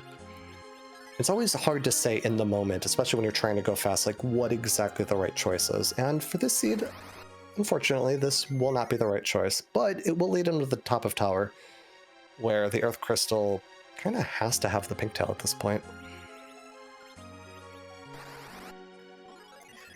I feel like CSRadical went on a shopping trip that veered into comedy with how many life potions that was. You don't need that many life potions, but you buy that much out of frustration. It certainly feels good to buy a stack of 90, or I didn't catch how many he picked up. I think it's over 90. I think it went into a second stack there. I don't blame him. Palpable frustration. Mm. It's like when you do the walk back and forth thing. Yep. Yep. Yeah, I saw the stack of 70. I would not be surprised if he had other ones already. is what I'm thinking. I also didn't count and will not bother to. It's late. Counting is hard even when it's not late, to be fair.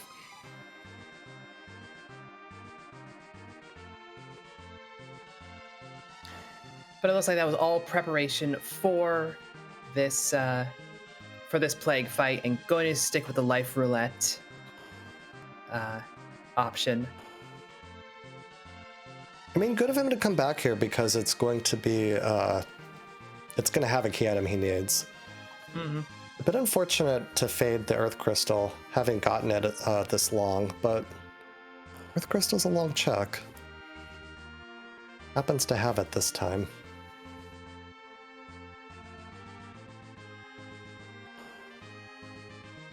Going back to a question earlier in chat, someone asked if are there no random encounters in this randomizer?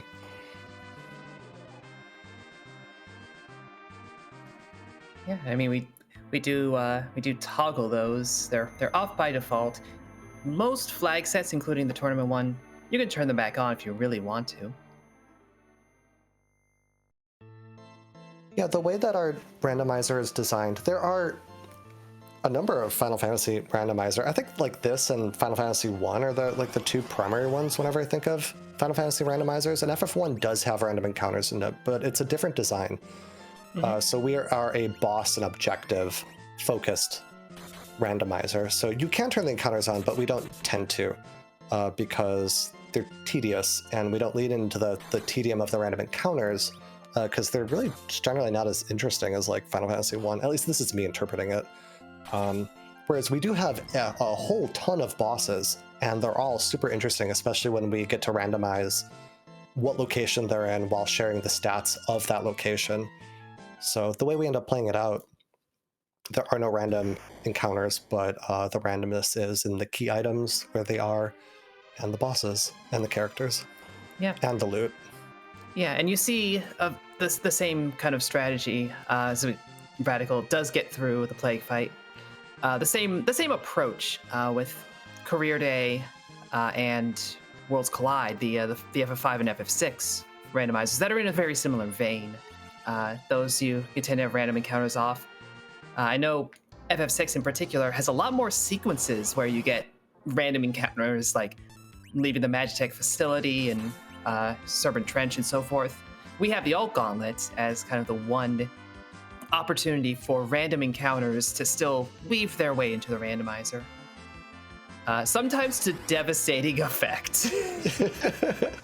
Well, FF6 is cool because it has all the espers and the characters. Like, I'm not super familiar with that randomizer, but I do know the characters sort of gate what you can do in that game. So, like, I know they care about character count and esper count and dragons killed a lot more than like we might. So they also get to sort of lean into a completely different, separate kind of, design paradigm for their randomizer. Yeah, that's pretty neat. That's a nice side effect of the Final Fantasy franchise being this anthology where they're always kind of playing with stuff and tweaking things and tweaking the importance of different ideas. The randomizers that you get out of those end up being very different. I've always felt Free Enterprise is a bit more. I don't want to say more understandable. It's easier to understand because of the scope of the game. Whereas Worlds Collide, your Career Day, there's so much going on in those games that they could be really fascinating puzzle boxes. Yeah, absolutely. So CSRadical with his Baron Key heading down that objective we'll have to do so he'll do this, then he'll do the Odin Throne. We'll learn that doesn't have what he wants, and then we'll kind of see where he chooses to go from there. Yeah.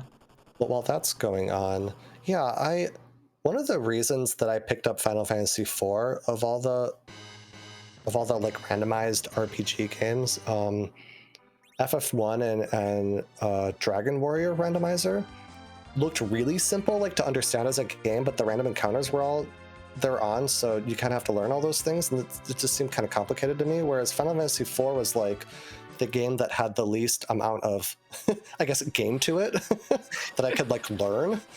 Yeah, versus like 6, where there's just so much more to that game, and even 5, to be honest. Yeah, it's pretty straightforward to explain. Like what we just saw, Antlion being in the Bygan spot, like it's simple notions. But then we start talking about agility manipulation and like all the minutiae that goes into free enterprise. That really like these tournaments help highlight the depth of all that stuff and the knowledge that you can have that really makes great runners. So it's one of those like easy to explain, easy to get what's going on, but man, there is a lot going on. It has that great mix of I think what makes a great game of easy to learn, difficult to master. Mm-hmm. I mean, I'll throw my opinion on that the moment I actually feel like I mastered anything in free enterprise. Well, I mean, it certainly is difficult. I mean, I am apparently a pretty good runner at this game, and mastery, no. I don't think I'm ever getting there because it's so difficult, and that's okay. That maybe I won't get to like full mastery, but it's neat that even having played this game for the while that I have now at like a high level of competition, there's still just so much I feel like for even me to learn.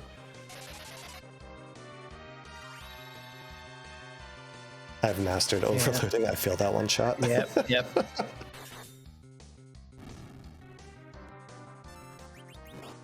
Which actually feeds well into the two runners that we have here tonight, CSRadical and Mike. Both of them have been associated with the Pink Puff League that we have set up, where if you're a newer runner, or you're newer to the game in general, and you want to start getting a feel for that competitive side of it and that complexity, that is a great community within the community to get your feet wet.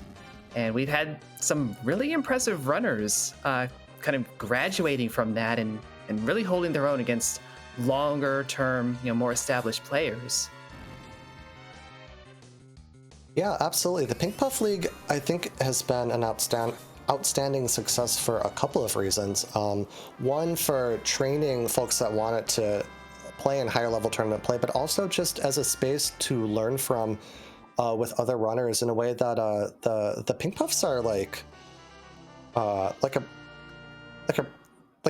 real good community has been built around those folks. Like you said, like a community within a community. Like you get to meet friends that you are also learning this game along with, while races happen every week, and we put on asyncs as well.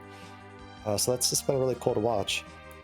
Mike being a Pink Puff sort of one generation before CSRadical. CSRadical is quite new and already taking on tournament play, which I think is fantastic. This is one of the best ways to get your feet wet. Is it maybe a bit more than wet, but yeah. There's get your feet wet, there's get your hands dirty. So it just makes me think like getting your feet muddy, which feels worse than either possibility, honestly. But getting your hands dirty, and I guess your feet muddy, while your sort does your taxes. Anyone who watches this VOD back on YouTube later is going to be very concerned for both of us. I know. I'm sorry, not sorry. Getting your hands dirty is the good way to put it. Of really just digging in and being like, I want that tournament play, I want that experience, I want to learn.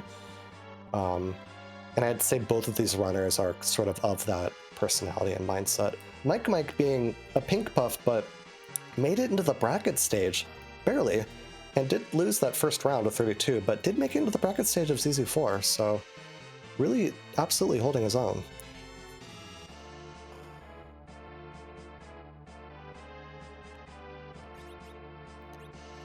But as we're having that little pitch for our community groups, Mike has gone and done all of those checks that CSRadical did to get to that Earth Crystal, and has now climbed the Tower of Zot. CSRadical checking the shops in Troya, see what's around. Does have that twin harp that might steer towards, or hopefully we'll go for the Earth Crystal and and actually get on this route that we now know is the right way to go. Both of these runners, whether they know it or not, are in go mode. Yeah, CSRadical being here in Shroya makes me think that he is going to go up Zot right after this. And Mike did go back and take on that Bygan, so I believe this is the very last thing, key item-wise, for him to do. This will be a full clear, as well, okay. Where's that Legend Sword? That was at the harp. And I guess my mic reset out of that because, okay, yeah. Okay, so this will be a full clear. It'll be this and then the giant. And So unfortunately, the last objective. Unfortunately, it'll be a full clear for CSRadical as well, as he is heading into Cave Magnus. A reasonable coin flip play here, but we're going to find out it's not the right one. Yeah, and it is a bit of an efficiency here of once you've got the two objectives to do. If you did Zot first, you would get sent to Baron, versus if you went to the Twin Harp, and that's not any good, you could just reset out and then go up to Zot. Or even if it was good, you'd still be pretty close to doing Zod, but I mean, we know we're just looking for one item here. Anyway, there's a Kayn. There was a Kayn, yes. Kayn has been witnessed. Kayn has been... Oh, look, we saw a Kayn! I don't know why I find that funny. I think it's just late. Witness Kayn. Now it sounds like wrestling. Witness, right? Like, witness me. Witness me leaving, sadly. Look, it's a betrayer. We don't want that. Also, witness Mila Z leaving quickly. We have a crystal sword. Goodbye. Swiftly meeting the business end of that taxa mongering sword. I'm just gonna drive that straight into the ground. Of the jokes you can drive it to the ground, that is certainly the most confusing one, and I'm all for it. It's also one that would stick because it's a sword. True. This is true. Yeah.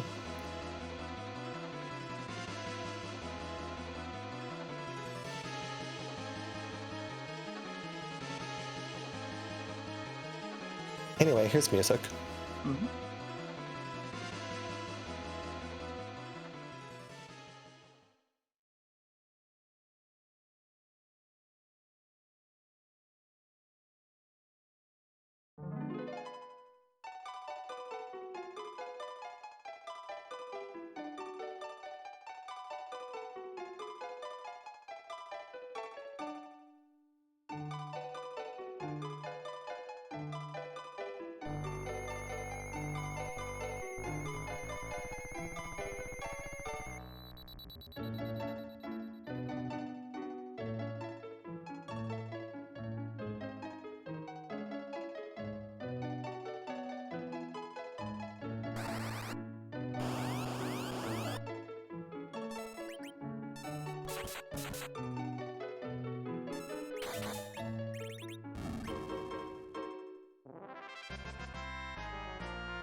Thank you, CSRadical, for confirming that that was a fairy bottle from Final Fantasy IX. I forget if I'd mentioned this earlier, but I had caught that it was Final Fantasy IX, but I hadn't caught what the title might have been.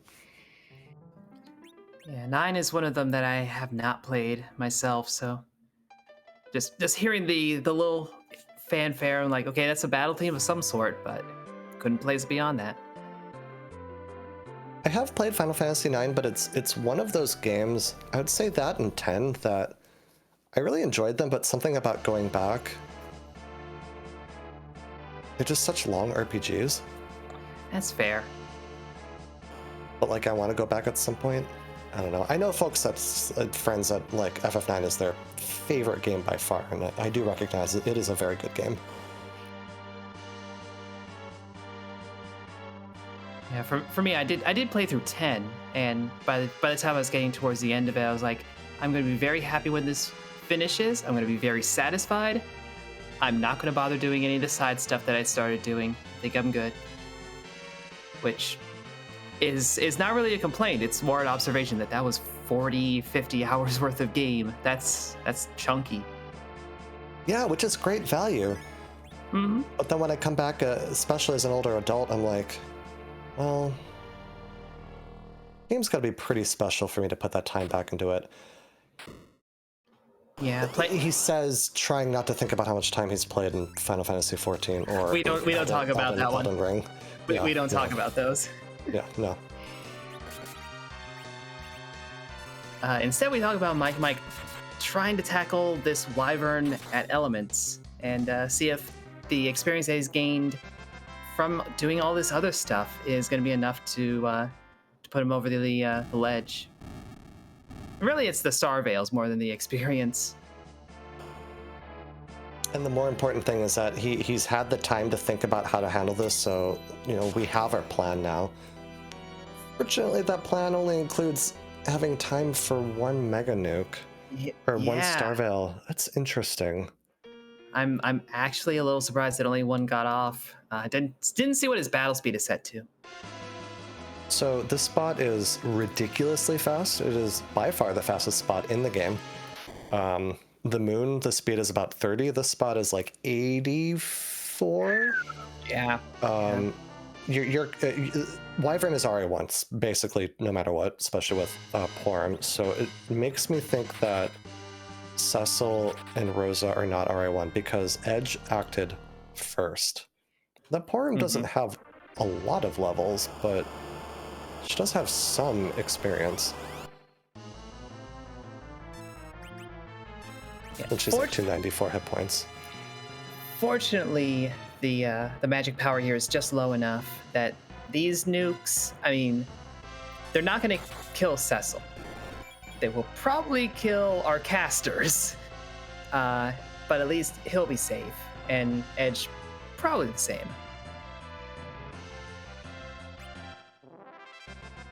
Yeah, chat pointing out, and I was thinking about this, if he kept that cursed ring from Bygan, I definitely would have kept it knowing what is about to come. So if that Porum is cursed especially, it's pretty curious, but one of those moments where you kind of shrug and say like, okay, well, I'm in this fight, you know, what do I do now? And Mike's doing what he needs to do. So is this a spot where, and this is a genuine question, where cursing someone down to agility 0 is at all beneficial? Because my understanding is if that happens, everyone becomes RA1, and if the boss is already so bloody fast, like, could that actually be beneficial?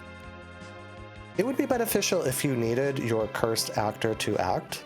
Like, if it was a cursed Tella and you wanted to cast Wall, that actually would be really useful. And there is definitely a level where he gets to 0 agility. But otherwise, I don't think it wouldn't add anything extra. There might be some weirdness with ATB where it becomes better or worse for you, but I'm not totally certain about that. But from my understanding of it, it would just give you another RA1 actor. Which means you'd have to do something with Porum, essentially. Yeah, I don't think it's the right setup for this particular situation, but I'm thinking, you know, if this is so bloody fast, there might be a benefit to that. But again, that's a very niche kind of setup to even have. You have to get a character exactly at 15 agility. Yeah, the way it works, and this gets into FF4's weirdness about how they implemented the ATB system. It instead of it being based off of something more arbitrary, the speed is of a battle, it's based off the character in the middle slot. And we're through Wyvern. Well done by Mike. Hooray! Hooray. But proper hooray. Yeah. Proper hooray. The main thing about Wyvern being bloody fast is that there's a rubber banding effect where there's only so fast that he goes, and when Wyvern is what we call RA1, he can't go faster than RA1. There's no faster than that.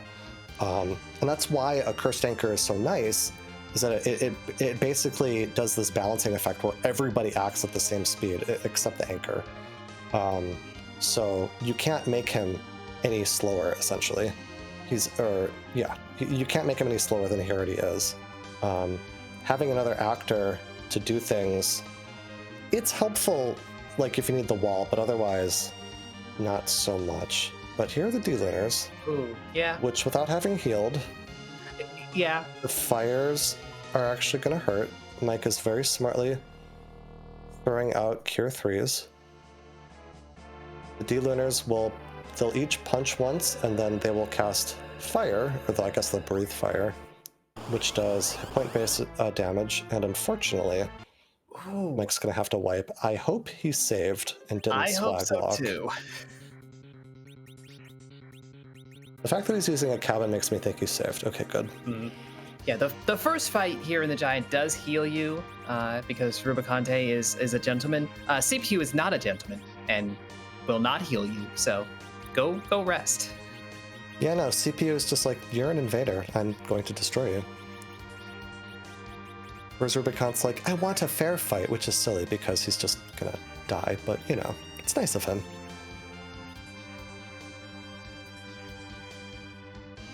Yeah, exactly. CPU's a machine. Machines don't care.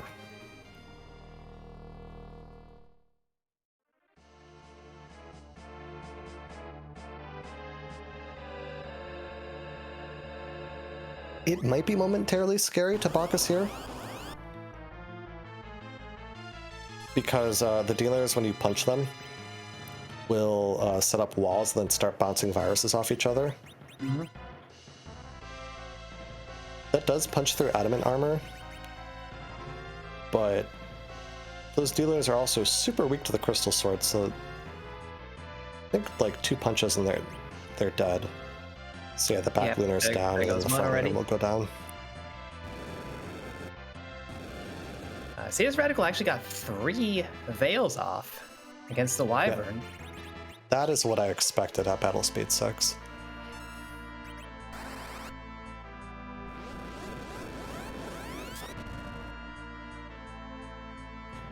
Yeah, I would say right now what we're looking at a pretty clear, clean lead from Mike. He is our first one in go mode, but CSRadical is not terribly far behind. So even if this is how it pans out, they've aligned pretty nicely even after that large divergence earlier on. Yeah, wildly divergent paths, all leading to one place because both of them happen to last locations up. Mm-hmm. Getting a Yang for a final reward. Hey, buddy.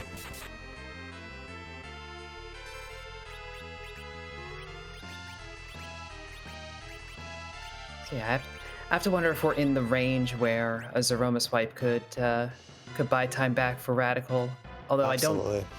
I don't think Mike's party is at much of a risk of that. Unfortunately, absolutely.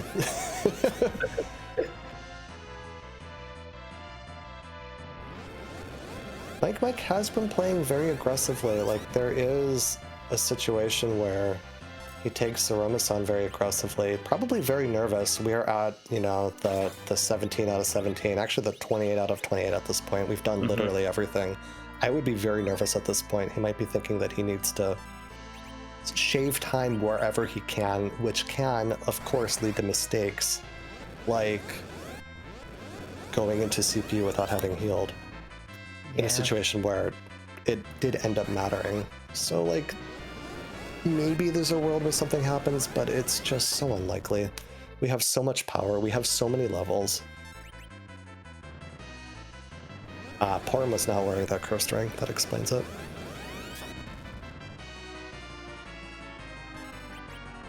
Explains the what happened at Wyvern anyways. Anyway, since Mike is handing in this pass with Crystal in hand, we've had enough ridiculous conversation for this evening, but it's not a ridiculous conversation to wonder about butts, apparently, since we are going to kick one, and we don't know what it's going to look like. There's several hundred possibilities for what costume Zeromus is wearing this evening. I am clearly adverse to asking the question in any straightforward manner. Solaris, would you like to do it, or are we just going to be completely off the wall tonight? In honor of Team Gaea Hat, I'm going to ask the question, but? I agree with this. Hat.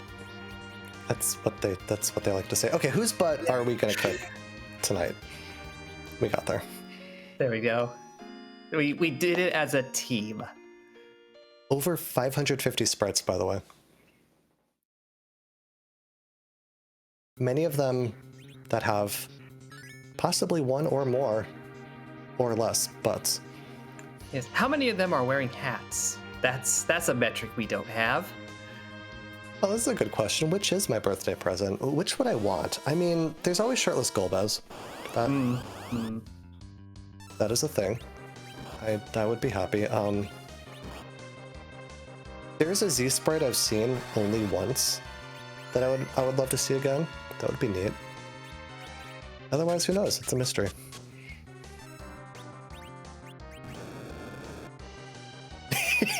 I named shirtless Golbez, and that immediately summoned Scala. Nobody is surprised. Oh, but it's a fully shirted Gabranth. Speaking of PlayStation era Final Fantasies, this being Final Fantasy 12, right? Yep. I've actually not played through all of FF12. I recognized this through Final Fantasy 14. Of course. And this would be one of the judges. I believe this is Noah. I played Final Fantasy 12. I don't remember all the details of Final Fantasy 12. It's a very dense game. Incredibly dense. Also, I do adore this sprite. Scala letting us know this is from the Record Keeper mobile game. Yeah. This version of the sprite, I mean. That game is a great resource of sprite work for the later Final Fantasy games that, they're in 3D. Oh, so good.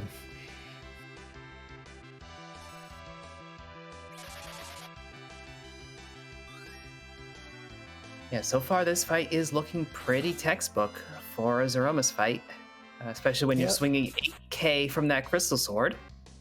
Yeah, this is normally where we might talk about the drama of the fight and what Mike needs to do to make sure he gets through it, but we're dealing like 11K around? This is a lot of damage. This is, in Final Fantasy IV terms, this is obscene levels of damage.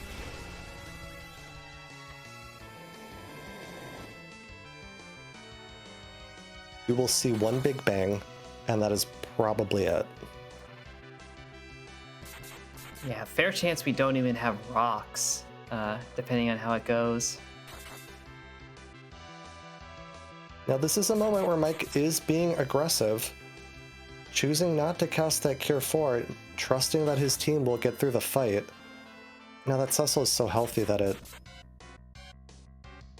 is not going to matter, but this is the one angle. This is the one tiny little angle that could get CSRadical back into this fight. It's unlikely, but we're gonna get a shake. Then there'll be another big bang, and there might even be a Meteor queued up immediately after that. But most likely not. Yeah, that wombo combo is the only thing you'd be afraid of here.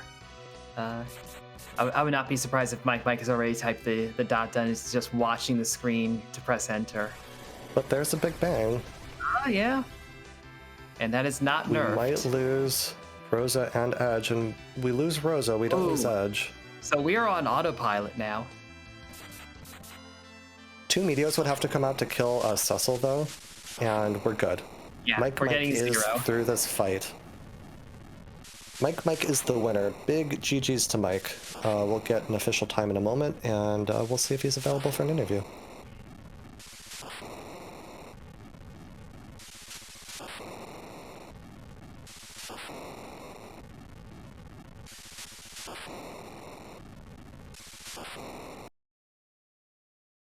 Also, do we consider a helmet to be a hat? Because if so, hat. Hat. Yeah, it's absolutely a hat. And we do have our official time. It's 2 hours, 5 minutes, and 9 seconds. And there's a mic. GG's, Mike. Everything okay over there? I hear shuffling about.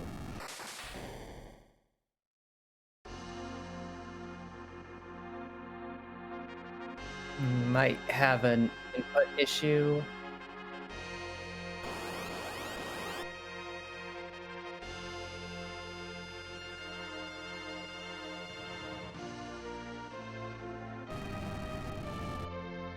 Okay, yeah, it does sound like we have a little bit of a microphone issue for Mike.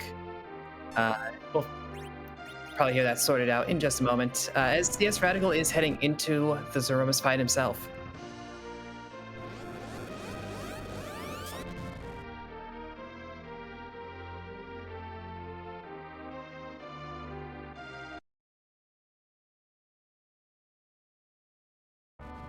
We can hear you now. Can you hear us? Hooray, welcome.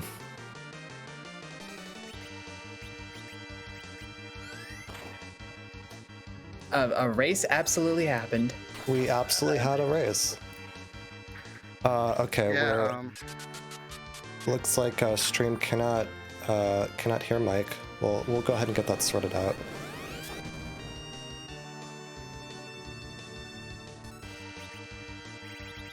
sorry I yeeted you at the end there, Solaris. I tried to get you in. Oh, that's sweet of you. Can y'all hear Mike now? Okay, great. Okay, go ahead. Sorry. Okay, yeah, so I was trying to get you in, but I bought a giant stack of Bacchus and I used them all. I had to have 2 Zerkers. I don't blame you, and thank you. That was very nice of you to name your party like that. And the very final party being named Happy, Happy, Too Happy, it just made me happy. Good. I'm glad. Did you know Allie said she was gonna be nice this seed? Wow. Yeah, she put Wyvern elements. That's Yeah, I not was nice. gonna say, how did you feel about that? That niceness. I mean, you got a Crystal Sword Cecil. Yeah, true. That's true. I got the Crystal Sword Cecil, and that was nice. Things were rolling pretty good, you know, and then I couldn't find the pink tail, and then I had 1 life potion left. I was doing 9 key gold dragon grind and not able to life glitch because I really felt like I should have a life potion because I had no cabins either. I was starting to think while I was doing this grind, like, what if Wyvern? What am I gonna do? I'll have to go hit every shop in the overworld, and that is what I did. It was the life potions, not that. We were talking about Starvales that whole time. It explains why you kind of paused on the Starvales and like, wait, I guess I can pick a couple of these up, but having Tella as your really only real white mage at that moment, yeah, that makes a lot of sense. Good on you to adjust kind of as you needed to without butting your head up against that fight, without having a way to really get through it.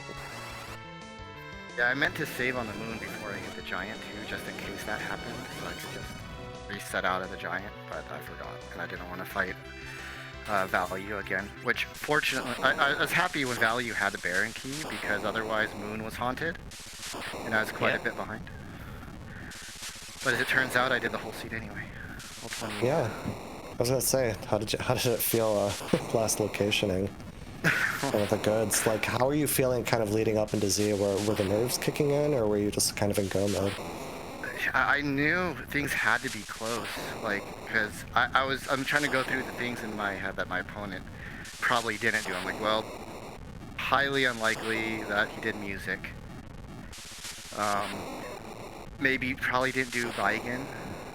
Maybe they did, but I don't know. But those were things I was thinking, you know, how far behind am I? And how much time did I pick up flying through Zot with Crystal Sword, Cecil, and levels, you know? So I'm like trying to do math the whole time to think of where we're at, and it turns out, sounds like we were pretty close. Yeah, y'all took like incredibly divergent like routes, but you both last locationed Zot basically, so you both did everything. Ended up really close at the very end there. Yeah. Wow. Yep. You know, I learned something new about CPU. Yeah. Attacker gets really angry at the end. It turns out.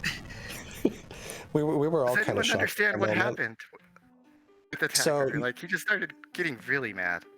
So you're at battle speed 1, probably, the way that it was going. So when you're at battle speed 1 and you have nobody acting except the one character, it's you, then enemy, then you, then enemy, basically. And at battle speed 1, ATB is ticking like once per 6 frames. So without you getting inputs in, and you're kind of not able to unless you're like holding A, for instance, or you have a circuit going or whatever, the enemy will start taking way more actions than you expect, and it's really unfortunate when it happens to be someone that's dealing hit point based damage. Would a run buffer have helped there? Yes. Okay, whoops. Run buffering or even holding A. Basically, any time stuck on a menu without doing anything is giving the attacker time to attack. Bacchus also would have done it. Right. Because then you would have acted on your own and would have taken 2 swings per its one at best. It's because you were anchored in that spot. So then the enemy acts kind of at the same pace that you do, essentially. Right. Yeah, I brought a Bacchus the second time. Almost threw my spoon, but I had other plans for it.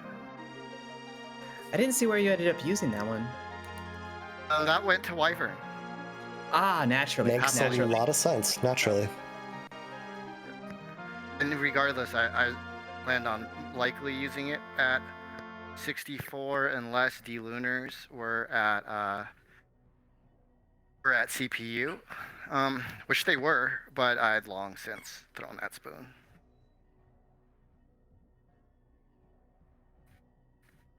Well, you're now 3-0 in your group. How you feeling? It's nice. I got a lot of competition coming up.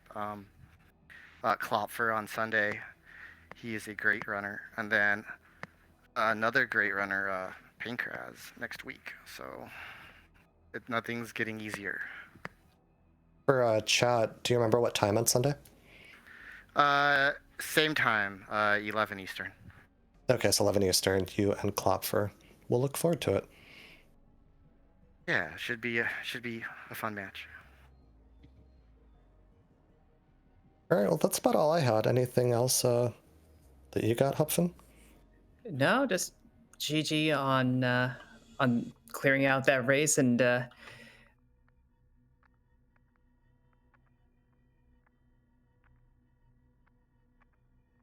If you go back and listen to our comms, sorry. Yeah, I plan to. I was hoping you guys were having a fun time. We got a little goofy. Yeah. It's kind of fun doing the no loot strategy at the beginning with T Wildish. I just didn't do Watery, didn't do Eblin, had Palom, and the Gauntlet got him rolling. So Yeah, it turned out quite nicely. Yeah. All right, well, we'll let you go. We'll get CSRadical in here for his interview, but... Awesome. Thanks, guys. Yeah. Happy birthday again to you. Thanks for... Thank you. I appreciate that. Ali and Neon on the background. Upfan Solaris on comms. Thanks, everyone. And thank you for putting on such a great show. And good luck in your next match. Bye now. Thank you. Bye. Yep, so as we were having that conversation, CSRadical did finish up. Official time of 2:09:53. So full clears for both runners and still coming in 5 minutes between each other. It's not that bad. Very well done. Very, very well done. And we're joined by CSRadical now. GG's CSRadical. Thank you very much. GG's to Mike as well for what was a really close run, a lot closer than I thought it was. I thought I was well behind as I was getting closer and closer to the end here.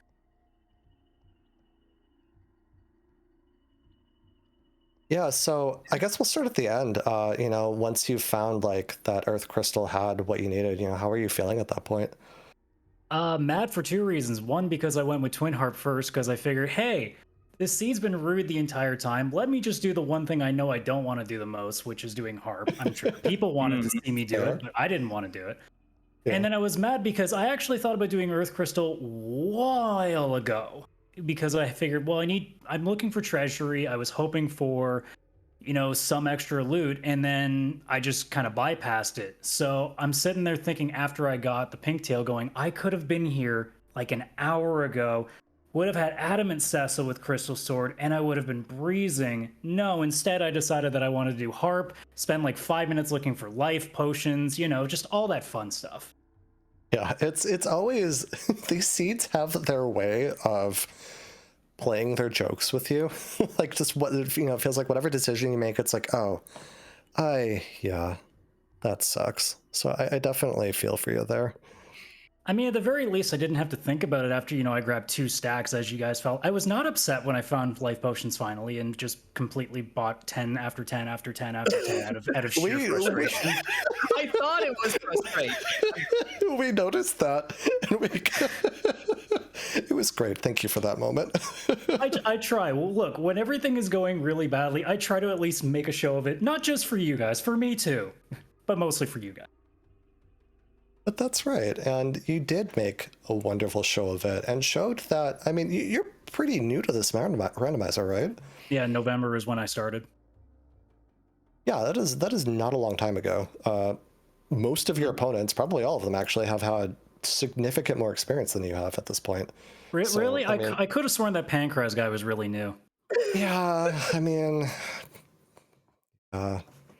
but, for having the time that you've put in, coming into our tournament and putting on the show that you're able to put on here and running the Pink Puff asyncs that you've been running lately, I think it's all just been pretty great.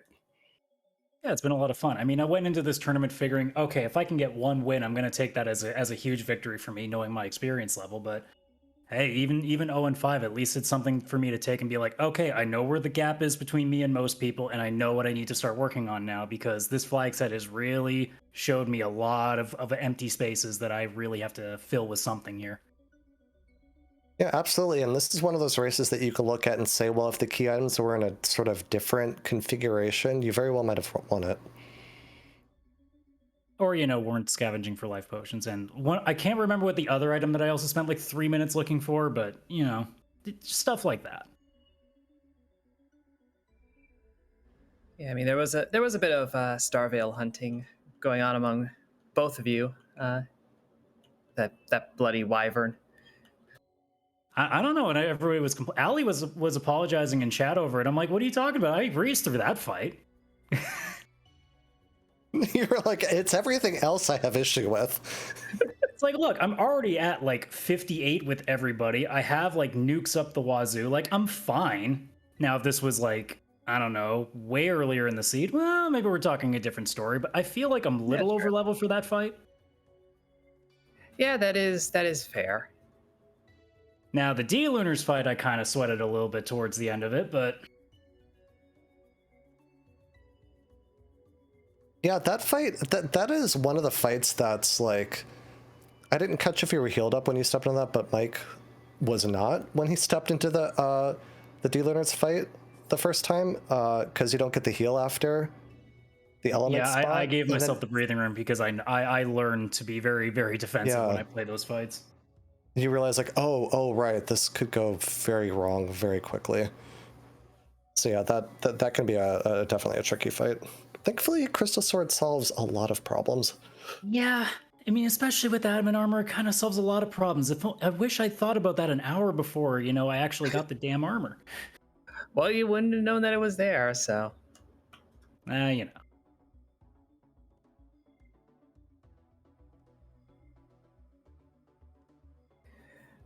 But still, GG, regardless, fighting through the way that you did with that seed. Yeah, and going to that Bygan, actually, especially, sort of at the level that you went to go do it, and getting through, that was really cool to watch, because it was not an easy fight to do, and you did end up getting through it, and I thought that you had the damage, but it was unsure, so it was a really fun watch. Unfortunately, I didn't have what you wanted, but imagine my amazing reaction when I saw, wow, I did all that for no reason. Yeah. But I don't know, I'm just trying to highlight, like, that was a really cool moment. And it was real close. I'm pretty sure. I think Rydia was at like 80 HP and Edge was at like 500 or so. So was it 500 or something? It was close. Yep. It was very close. Yep. All right. Well, again, GG's. Go take a well-deserved break. Yeah, thank you very much. I want to let my fellow Gaea Hat folks, because I know they've been in the chat, know. I don't care that you beat me all. You're not getting my hats. It's not. This is how it works. I still keep the hats. Do you keep Gabranth's hat? Is he wearing a hat? Helmet, right? I don't know. I don't think it's a hat. I'm gonna put that hot take in there. Oh, okay. There's going to be debates in the Discord tonight, or probably tomorrow, because it's pretty late and we could stand to go to bed. Yeah, thank you so much, guys, for doing what you do over there, and we'll see how things go with the rest of the tournament. And thank you for being willing to be restreamed and giving us this this lovely race and this lovely program. Absolutely. It was a delight to watch and commentate. Thank you very much. Yeah, have a good night, everybody.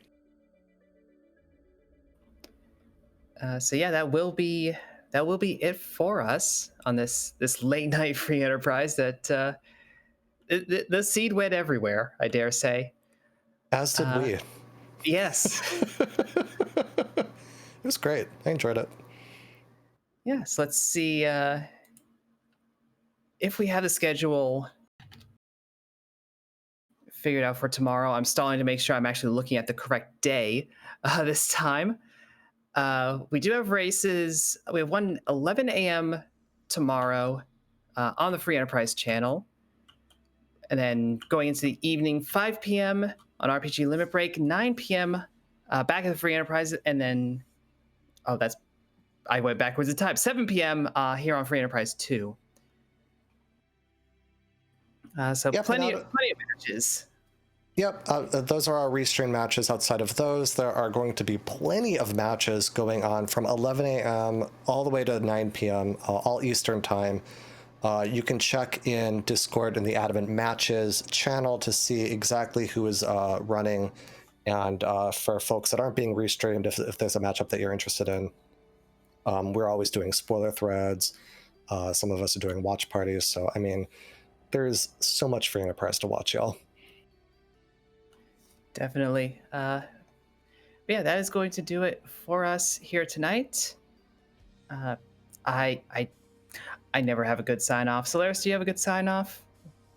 Bye. That'll work.